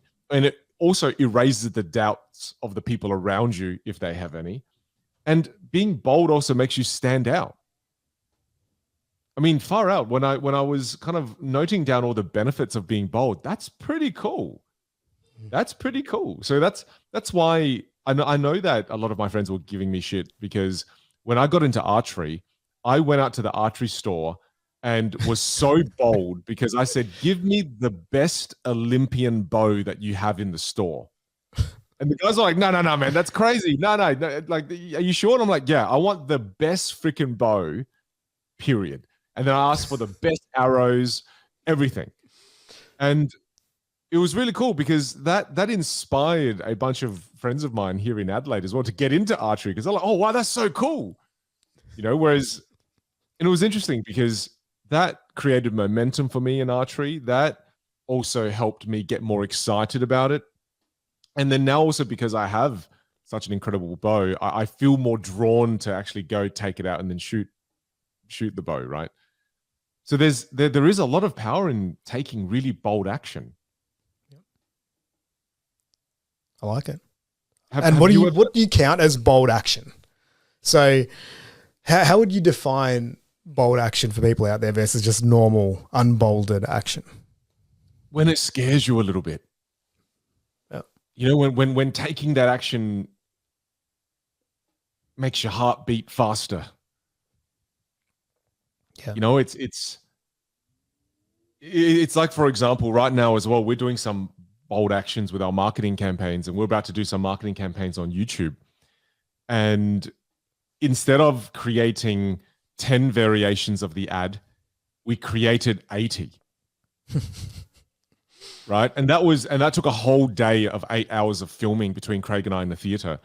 And we said, look, we read, because we've been following a few guides, and it said, yeah, create 10 variations and then you split test the 10. And I was like, well, why don't we just spend all 8 hours and see how many variations we can come up with? And let's be really bold about this. And and literally I just downloaded this morning 80 variations that I'm about to upload. Yeah. Wow. Yeah. Yeah. So that's cool. I think it's a cool way just to define what's normal action. Yeah. And then what's bold. I love that. I think if it scares you a little bit, the other thing that came to mind is that if it's bold action, there's an element of risk to it. Yeah. There's some sort of trade-off, maybe some stakes that are involved where, it's a little bit outside the normal scope of action. But yeah, I really like that law. as a fundamental, because especially if something's really important to you, just putting it through that filter off, am I just going to give this a normal level of action? Or am I going to make this bold? What does it look like? It probably links back to one of the other laws that we spoke about, the one around being spectacular. It's about how do you enhance these moves that you're making so that at the end of the day, you're giving yourself the best chance to achieve a more exceptional outcome. And I think that's what boldness does in those actions. So it's really up to you as an individual. Do you want a normal level of outcome? Then it probably means that you just have to put in a normal level of action, right? If you want an exceptional outcome or a really outstanding outcome or something that's a little bit different, it probably is going to require an exceptional level of action. And generally, I think that as a law of nature is pretty even, that based on the quality that we put in, is usually a reflection of the quality that you then get out at the end of it. So I think that's really, really cool. The other one that when you were saying this law that came to mind was linking to one of the other laws as quickly, which is about reinventing yourself, which is law number 25. I've got that too. And you merge that into this around taking really bold action. I think if you're somebody that takes bold action that stands out to others, that is a form of being able to reinvent yourself. Because if you consistently take bold action and others sort of see you taking that bold action, I think slowly both to the outer world and then also to yourself, you have enough evidence and validation that you're slowly reinventing yourself in a certain way, right? Like you could sit there saying, hey, I'm going to become a great keynote speaker. And you could say that for 10 years without ever hopping on stage, but it doesn't really mean anything. You actually going on these big stages, performing your craft, refining it, doing that. After a while, you've reinvented yourself as a keynote speaker because the actions now speak for that. It's a really good point. I think this law, the law of being bold, allows you to recreate yourself faster. Because when you're in that process of recreation, or that process of, I call it break the mold, where you leave a past version of yourself to move into a future version of you. The more bold those actions are in that moment of transformation, the easier it is to break out of that previous version of you. Whereas if you're taking little tiny actions, it's hard. That's why for some people, I think you did this as well. It's why my dad, when he stopped smoking a long time ago, he just stopped cold turkey. It wasn't, I'm going to go get patches. And then look, some people need to do that, and that's fine. But it was just, nah, that's it. End. No more. Done. Let's make a decision. Yep. Yeah. Bold action. And then I think, and then time is what allows us to then reinforce that we have made that change, right? If you quit smoking for a week, you've quit smoking, but you probably still don't yet believe it. If you haven't had a cigarette then for 4 years, now you're like, oh yeah, I quit smoking, right? So it's like, how long? I think the more that we can give ourselves evidence of those moves, that's what really helps us with changing ourselves. And it's something that I think that's where you and me are very aligned, is around how do we reinvent ourselves and how do we keep evolving and changing. And the framework there, I think, really is about action at the end of the day, right? Like you could do it on small level stages, like, or you can do it, make really big changes, and it is all possible. Well, it's creating a bank of evidence that you are this new person you say you are. Yeah. You know, and man, I love this quote. And I just want to say this quote for Law 28 before we move on to the next one. And it's that the quote is, on the plains of hesitation lay the bleached bones of countless millions who, at the dawn of decision, sat down to wait, and in waiting, died. Yeah. Big. It's crazy, right? And I think before you were saying, to get good at a certain game, just do it for 20 hours and you're probably doing more than most, right? Yeah. And when you said that, it just made me think there are also a very large group of people who actually never start, let alone get close to 20 hours or get close to 20 podcast episodes, right? Yeah. There are people who just haven't even got off the finish line. Got off the start line. Yeah. They're still waiting. And I think the majority, I would say the majority are there. And then there's a smaller amount who actually are on the journey, but will give up at a certain point. And then a very small amount that actually get past, let's say, podcast, the 21st episode. I feel that there are just the majority of people are still at the start line. They haven't started the race yet. Yeah. Do you know what stops people? What do you think stops people from starting? What do you think stops people from taking bold action? I think starting is a lot of that's driven by fear and doubt. A lot of the time, I think that's the big one around starting. And then I think some people get past that fear and doubt. So say fear and doubt's pillar number one that you need to overcome. Then I think the second one is just around knowing why you're still running that race, right? So the people that bail out before the 20 hours or 1,000 hours or 10,000 hours, they just don't have a strong enough story or reason to keep going down that race. Right. Like, and it's easy to throw them off in their conviction. So people that really want it and they've got that level of clarity that I'm going to finish this, I think it's a lot harder to push them off that, to resist them from finishing what they've started. Whereas those that are like, I kind of think it's a good idea to start calligraphy, or I kind of think, I'm sort of interested in cooking. Realistically, there just probably isn't enough there to keep driving that in the order of priorities. There's probably 4 or 5 other things that are sitting higher than that where you are running that race, and it's likely to win out. So that's why making rapid, like really big scale changes to ourselves is very, very hard, because usually you have to take something out of the ecosystem. Then you have to overcome the fear and doubt because you're trying something completely new that's outside the comfort zone. And then you have to commit to something where you're going to likely fail a fair bit at the start until you get past that initial resistance. And then you need really good story behind that to keep driving you, to give you that energy and that motivation to keep going forward with it. So that's a pretty big part, is around clarity. And a lot of the time when we start things, we don't really spend an hour or two writing down why this is important to us and what it means to us and what those milestones look like and how it's going to play out over the next month or 12 months or 3 years.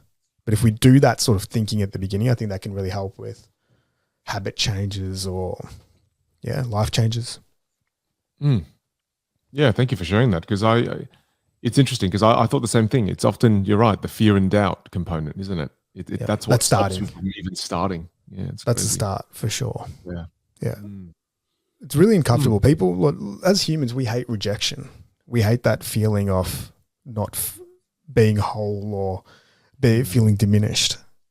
And it's hard for us, if that's been something that's been a core part of our life and something that's always brought us down, a lot of the times it's just easier just to not give something a go where you're going to fail and just keep it all in the comfort zone. Yeah, rather be safe. Rather be safe, right? And sometimes there isn't anything wrong with that. Like if you're overcoming serious trauma and you're more in survival mode, do you want to be sitting there risking things and trying something new? Like I think that's the other thing, is that taking risks and going down these paths, a lot of times it's often like it's a form of privilege, that you're already in a mindset or you've got the resources or the opportunity to go and try these things. So I think it's probably just acknowledging that too, that, again, it's based on circumstances and timing in a lot of cases. I've got another question for you. So now that we are kind of over halfway through this episode, why do you think it's important to be able to be powerful? Like, why do you want power? I'm just curious. Why do you want power? Because this book that we're reading is the 48 Laws of Power. So why do people want power? Is it just for influence? Is it just to use it to become successful? Is it to use it to beat others? I mean, what is the use of power in today's world, you think? It's an interesting word, power.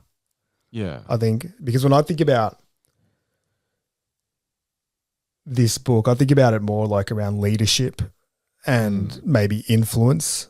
Like when I just think of the word power, like for me, power is around exerting influence and control.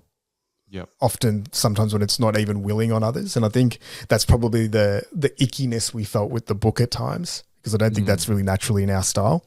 Whereas I think we like influencing more in alignment with those around us, on things that we like doing and that we care about, rather than having power over others, So I think for me, probably parts of why, I think maybe the other question is, why do we try to do things that aren't in the normal box, is maybe another way of reframing this. Like, say, for example, like why, and maybe you jam on this as well too, is like, why do you want to be one of the world's best communication experts and keynote speakers? Why do I want to build one of the biggest, golf communities and become a leader as an entrepreneur? And I think for me, there's just an element of, if you're able to practice your skill set that's aligned to you at a really high level, and it can stand out, like, it's fun at a really base level.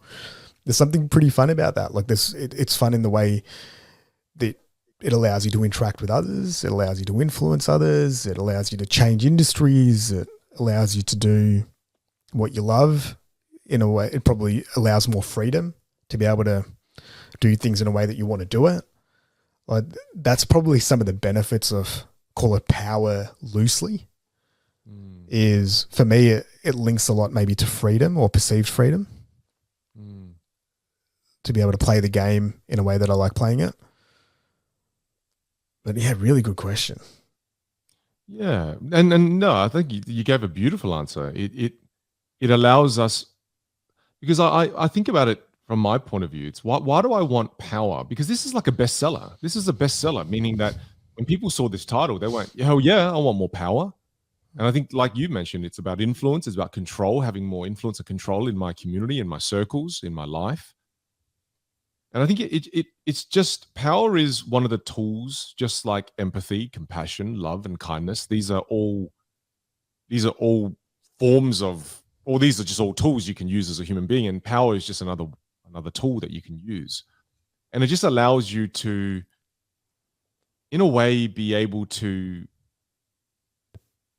win. Yep. Because that's what power does. And when I read this book, because so many of the examples were from history, the medieval times, and kings and queens. Kings would use this to win wars.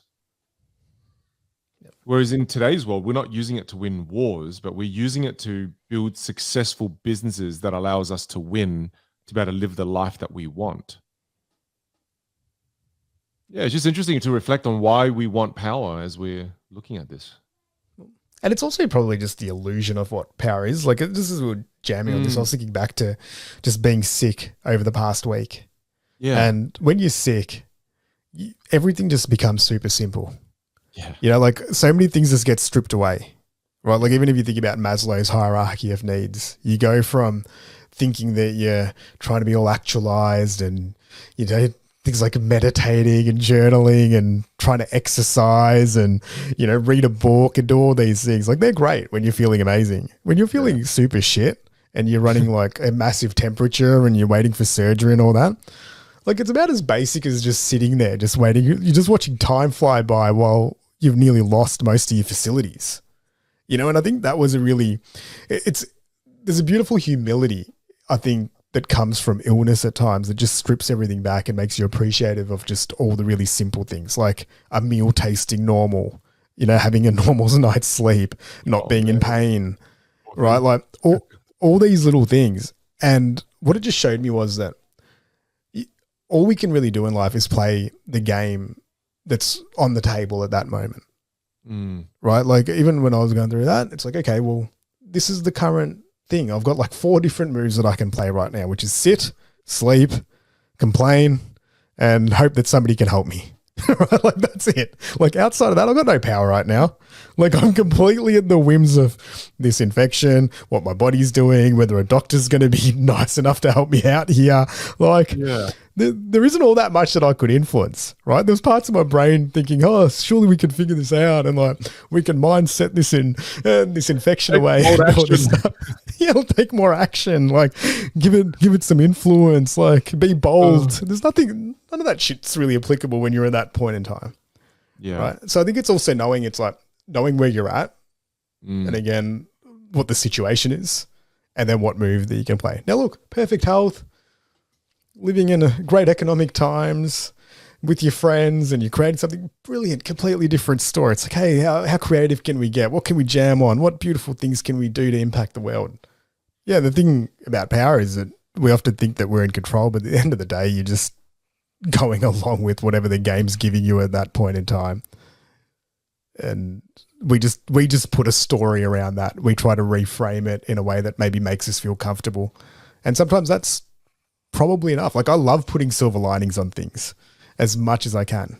You know, like one of the things, even when I was in hospital last week, so one of the things that was causing me fear and a little bit of anxiety was it was coming up to the 1 year anniversary of my mum's passing, right? And I really didn't want to be in hospital when she was in hospital at the same time that previous year.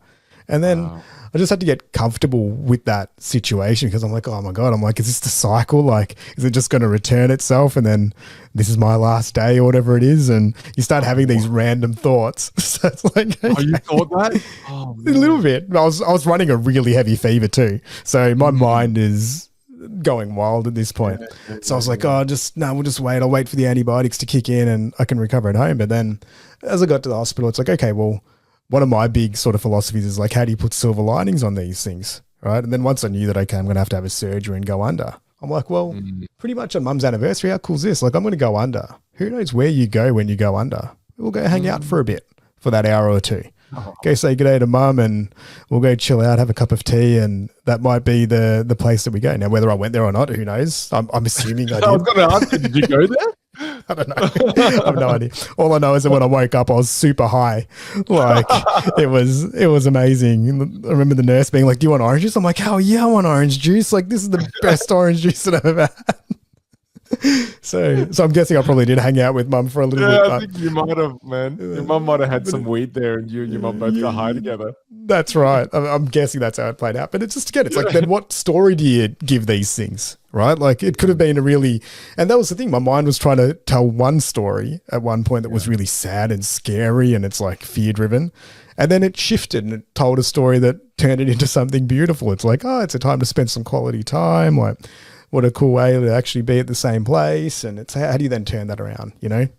Be appreciative of this and the fact that we've got such good care where we live. Like, I think controlling our narratives is something that's really important when we can. Makes me feel good anyway. It's such a powerful skill. Well, I think some people will let the story happen to them, and some people understand that they can determine where this story goes.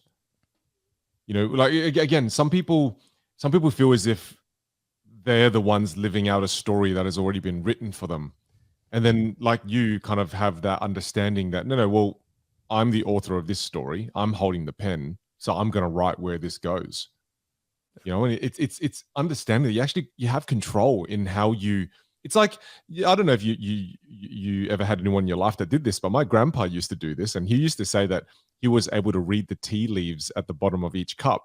So he'd pour tea for all of us and he would want to look at it. And he was able to read the tea leaves. And I was like, this is so stupid. You can't read tea leaves. But then it's the same thing. Some people think, oh, Ali, the way you looked at that is so stupid. I can't believe you're just in hospital, man. That's all that it was. It wasn't anything more than that. Right. You created this elaborate story that you're going to go have tea with mum.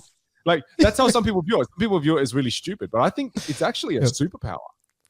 Because in times that are really, really shit, if you're a really good storyteller, you can tell yourself an incredible story and then just glide through that negative experience. Yeah. Whereas if you tell yourself the pragmatic story, sometimes that's a really shitty experience. Sad. Yeah. Yeah.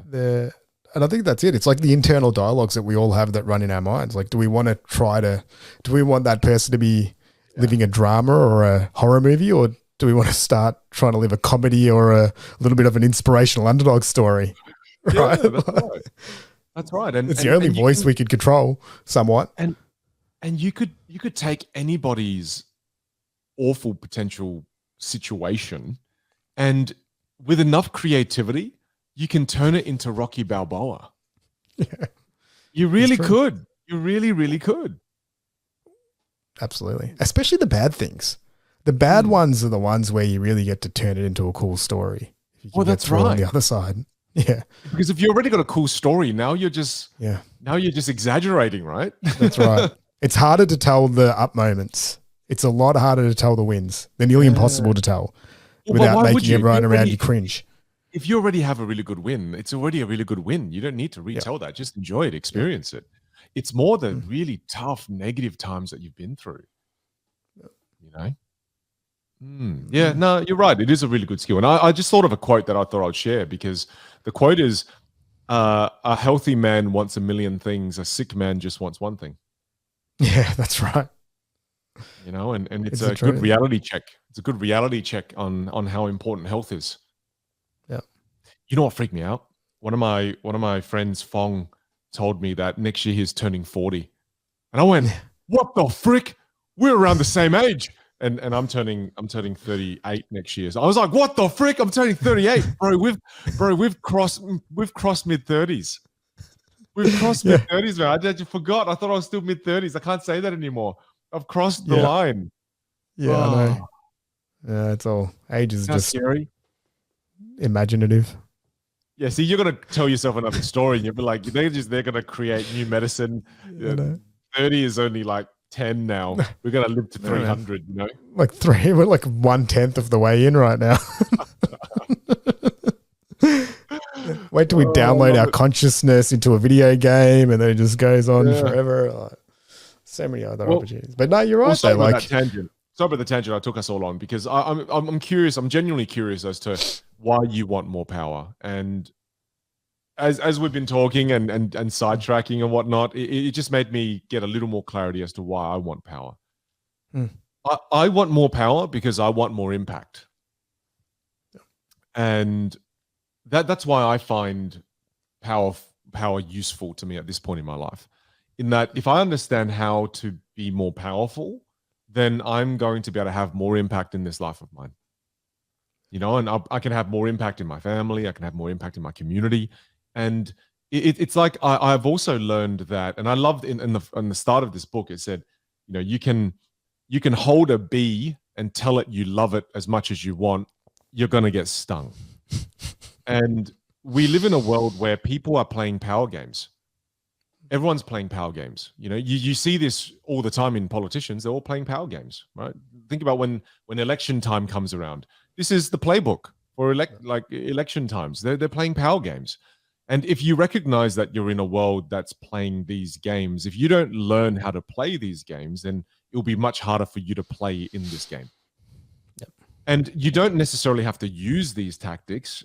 You don't have to use it all the time, but you better be aware of them, because they're being used on you. You know, so as I was thinking about it, it's I want to learn these power techniques so I can use them when the time comes and I need to use them, but also so I have the awareness of when other people are using it on me. So it's both. Yeah, for sure. With great power comes great responsibility. The corny cliche quote, but I think people want power as well, because power comes with a lot of reward as well. Yeah, it does. Yeah. So, but well, you win. I think power allows you to win. I think it's whatever game it is, as you said, whatever game it is that you're playing, power, if you understand it and you use it wisely, it will help you win. And I think it's about, how do you make, if you do have power or you do have influence, how do you make it sustainable over a longer term period of time? And I think that generally comes from using it with generosity, kindness, positive impact, growth, learning. Like if you can infuse it with virtuous qualities, that power, it seems like it lasts a little bit longer and has a nicer taste to it. Whereas when it's, you know, infused with envy and jealousy and hate and evilness or deceit or lying and all that, I think then that power also then comes with its own sort of karma. Well, I think the important thing to call out with this book is that, sure, get really good at the 48 laws of power, then also get really good at the 48 laws of compassion, then also get really good at the 48 laws of generosity, and then also get really good at the 48 laws of happiness. This is just, we're looking at one, it's like we're looking at one weapon, whereas you've got so many other weapons. And it's just the reason why we keep alluding to the fact that, oh, this feels a little bit cold. Maybe the game of power is cold. Maybe that's just what this game of power is. Whereas if you just look at the game of, again, kindness, some people will look at that and go, that's so weak. We don't do just, what the hell, you know, again, so that's what it is. Kindness it's a very beautiful tool. And I think power is beautiful too. You just got to recognize it for what it is. You know, this is a little bit more of a cold tool. That's what it is. Yeah. If you want to amplify David Goggins, and this is a great book, like it's more like it goes in that, right? Whereas if you want your Brené Brown and, you know, some of the more like the Power of Now, that type of thing, it's just different temperatures in terms of how people want to then influence the world, I think, and different styles. And that's why this next one I want. Yeah. And look, it exists. And look, I think everyone uses it to a certain degree, whether you're aware of it or not. That's why I started the podcast by saying that there's a good side to all of us and then there's a bad side to all of us. Mm-hmm. We've all done bad things before and we've all done good things. We are the whole spectrum of good to bad, right? We're the whole thing. And I mean, this next one, Law 10, avoid the unhappy or the unlucky. Right. Yeah. I thought that was really one of my favorites too. I love this. Is a good one to finish on. Yeah. Okay, we'll finish. This is the final one that I had. So let's jam on it. You want to start or I start? This is you, man. This is part of your keynote. That's why I wanted to do it. I thought this was such a cool one that aligns with one of your real key philosophies. I used to not avoid the unhappy and the unlucky because I was someone that always wanted to be the hero. The story that I would always tell is that I'm the hero that can save everyone and anyone. So when where were you when my mosquito bite got infected, bro? Hey, like I said, this is who I used to be. This is who I was. Okay. Now, when you were in hospital, I didn't even know because when I asked you how you were, I remember I saw you on down. I was like, oh man, you look kind of grey. I was like, hey bro, how you doing, man? You're like, yeah, good, bro, doing good. And I was like, oh, okay, that seems really exaggerated, but okay, yeah, you don't look good, but I guess you're doing good. Yeah, exactly. I'll take you by your word. And then you were in hospital and you messaged me and you're like, hey bro, just letting you know I'm in hospital. I'm like, what the hell? Aren't you good? I thought you were good. What the hell? That's not good. That's bad, man. And then you were in a bad place and not a good place. Telling myself the wrong story. And then when you told me, I was camping at the zoo in Sydney with my son. So and then I saw how unhappy you were, so I executed Law 10 and avoided you. You like just deleted the chat. You're like, hey, just let me know when you're feeling better, and let me know when you feel better, mate. We'll reconnect. Yeah. I don't want you bringing me down vibes to seep over to the zoo right now. I don't want you really dying vibes. Come on, man. Just really come back to the podcast and we'll move on. I'm trying to listen to a lion, and you're just really bringing me down. Wow, that zoo experience, it was amazing. It's just I just smelt a lot of poo. Yeah, I used to be. Oh no, that's so bad. I didn't know you were pooping your pants as well. That's awful. That was just for dramatic effect.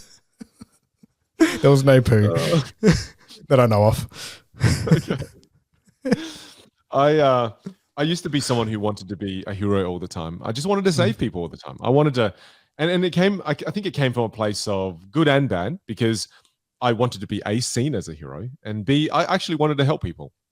And as a result of that, I surrounded myself with people who were unhappy and people who were unlucky.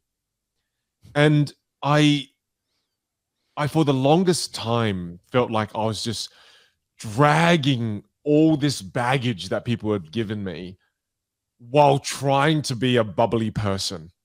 But deep down inside, dude, I was so crushed by the weight of other people's problems. And I would try to deny that it was crushing me because I was in love with this image of being a hero. I was so in love with it because I thought it was the noble thing to do, to save everyone. And the reason this lesson was so important for me is that I've learned the lesson that I can't help anyone but me. And you can't help people who are not willing to help themselves. You just can't. And I've just learned that lesson through and through now. You know, if I meet somebody now who is unhappy and in an awful place, if they're not willing to help themselves, I'm not going to help. I'm out. Like it's been such a clear boundary that I've had to draw, because time and time again I've tried to help people in those situations, and I get infected, and then I'm now no longer serving my own family because I've been infected by their unhappiness. And I never thought of it like a contagion. I never thought of it like an illness. And this is not to say that, look, you know, if you came to me and you were unhappy, I'm like, that's it, man, I'm out. See you later, bro. It's not that. I'm being very specific here. It's people who are not willing to help themselves.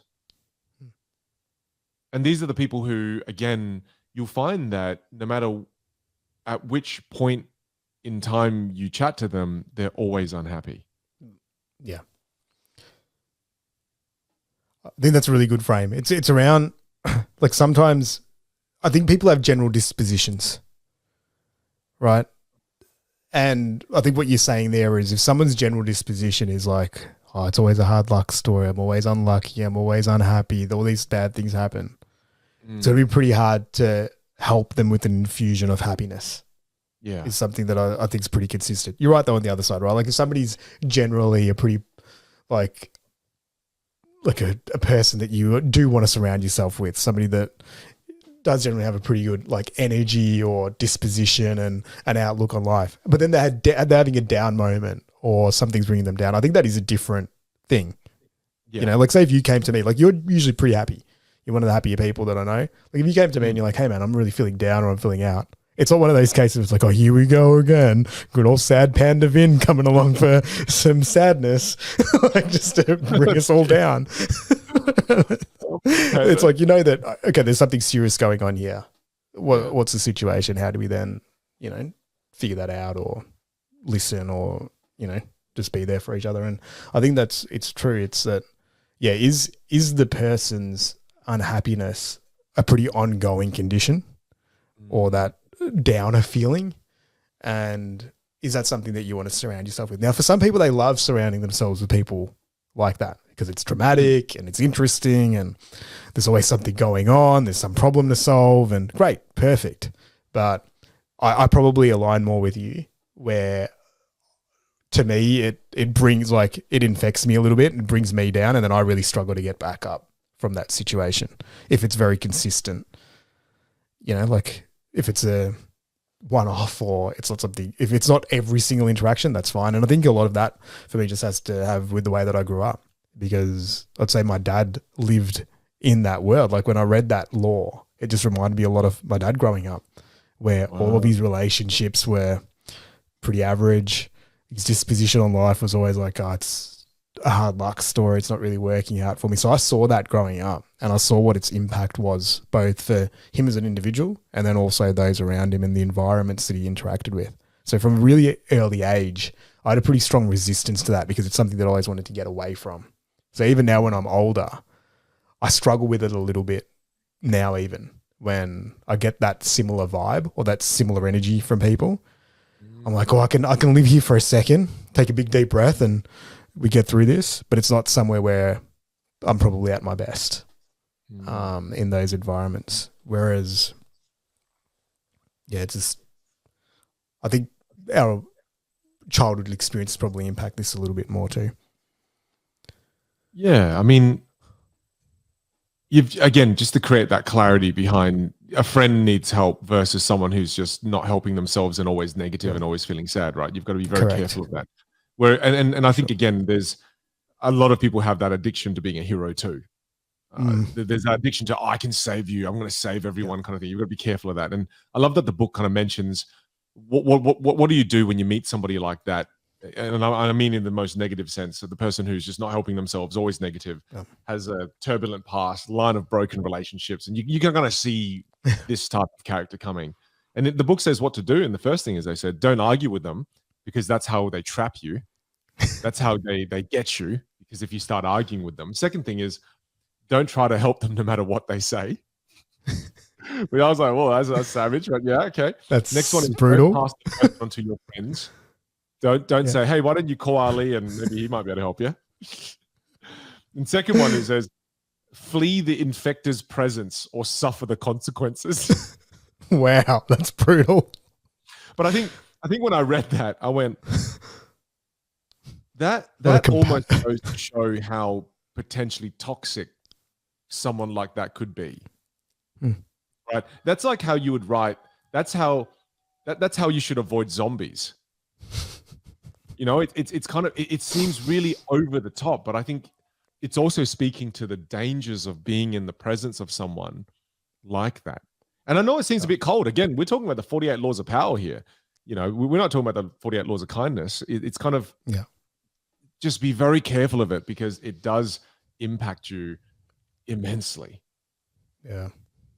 And it's a tricky one, right? Because I know we also believe in compassion and kindness and try to spread that pretty far, but a lot of the times, and I just think of examples like this where I've been in those situations and I'm like, no, I'm just going to do it. I'm just going to put myself out there, going to help that person.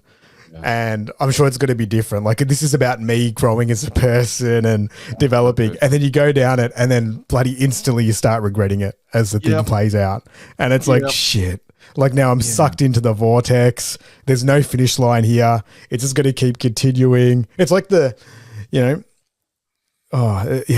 a never ending gift of sadness that just keeps coming at you. And that's so brutal.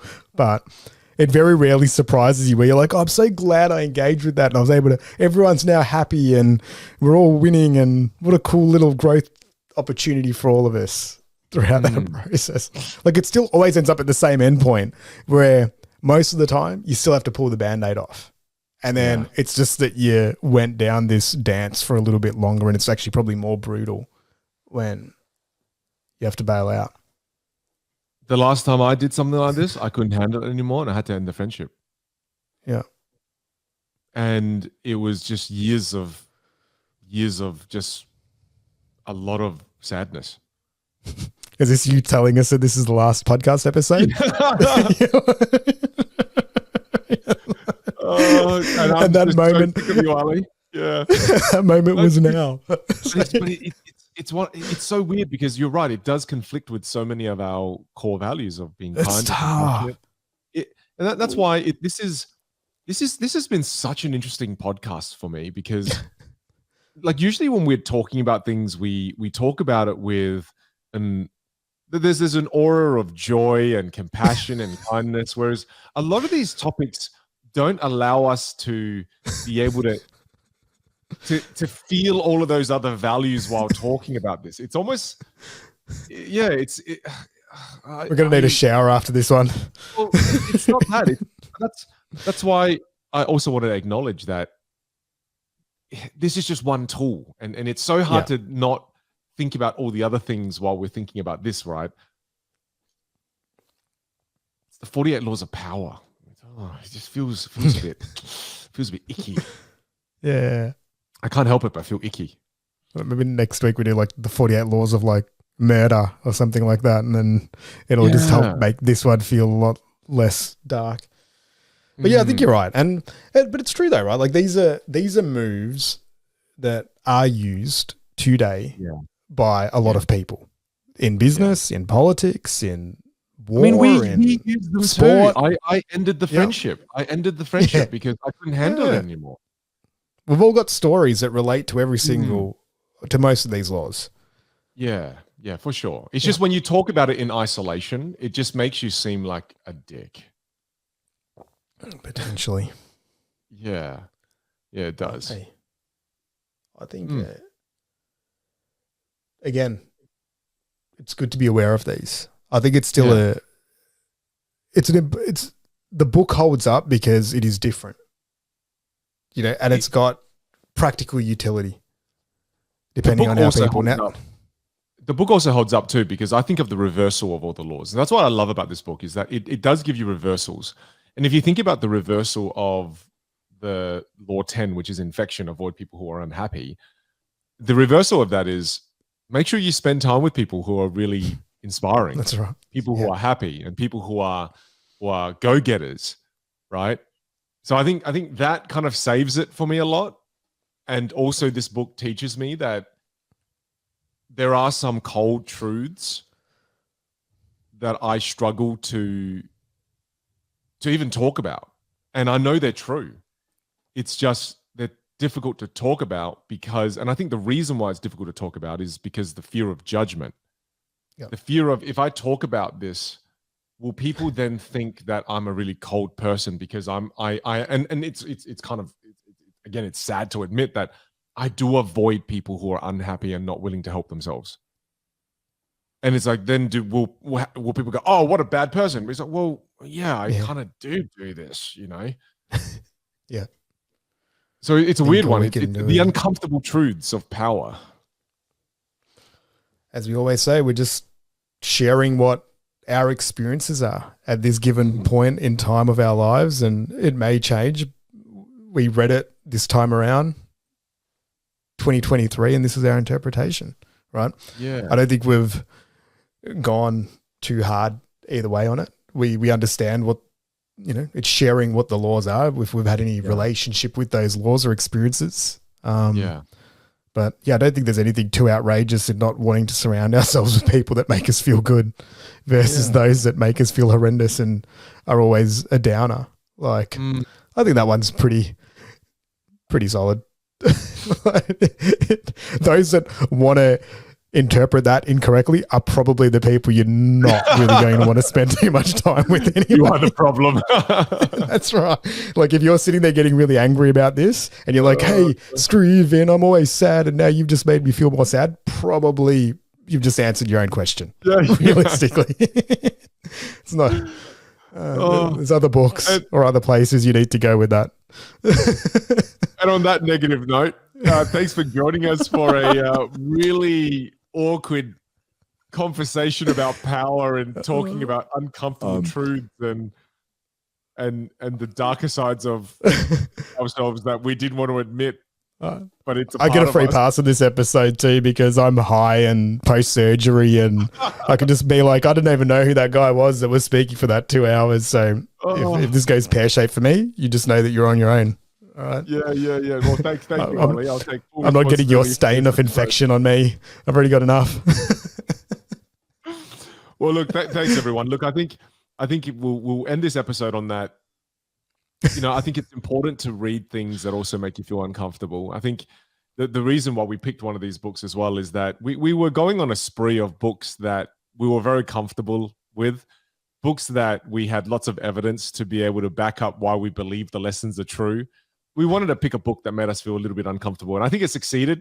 It succeeded in us being really uncomfortable and talking about topics that we wouldn't normally talk about. And I think that's important. I think it's important for all of us to seek out a little discomfort because that's where growth lives. So thanks, everyone. Thanks for joining us for this episode. Appreciate you all. Take care. Bye for now.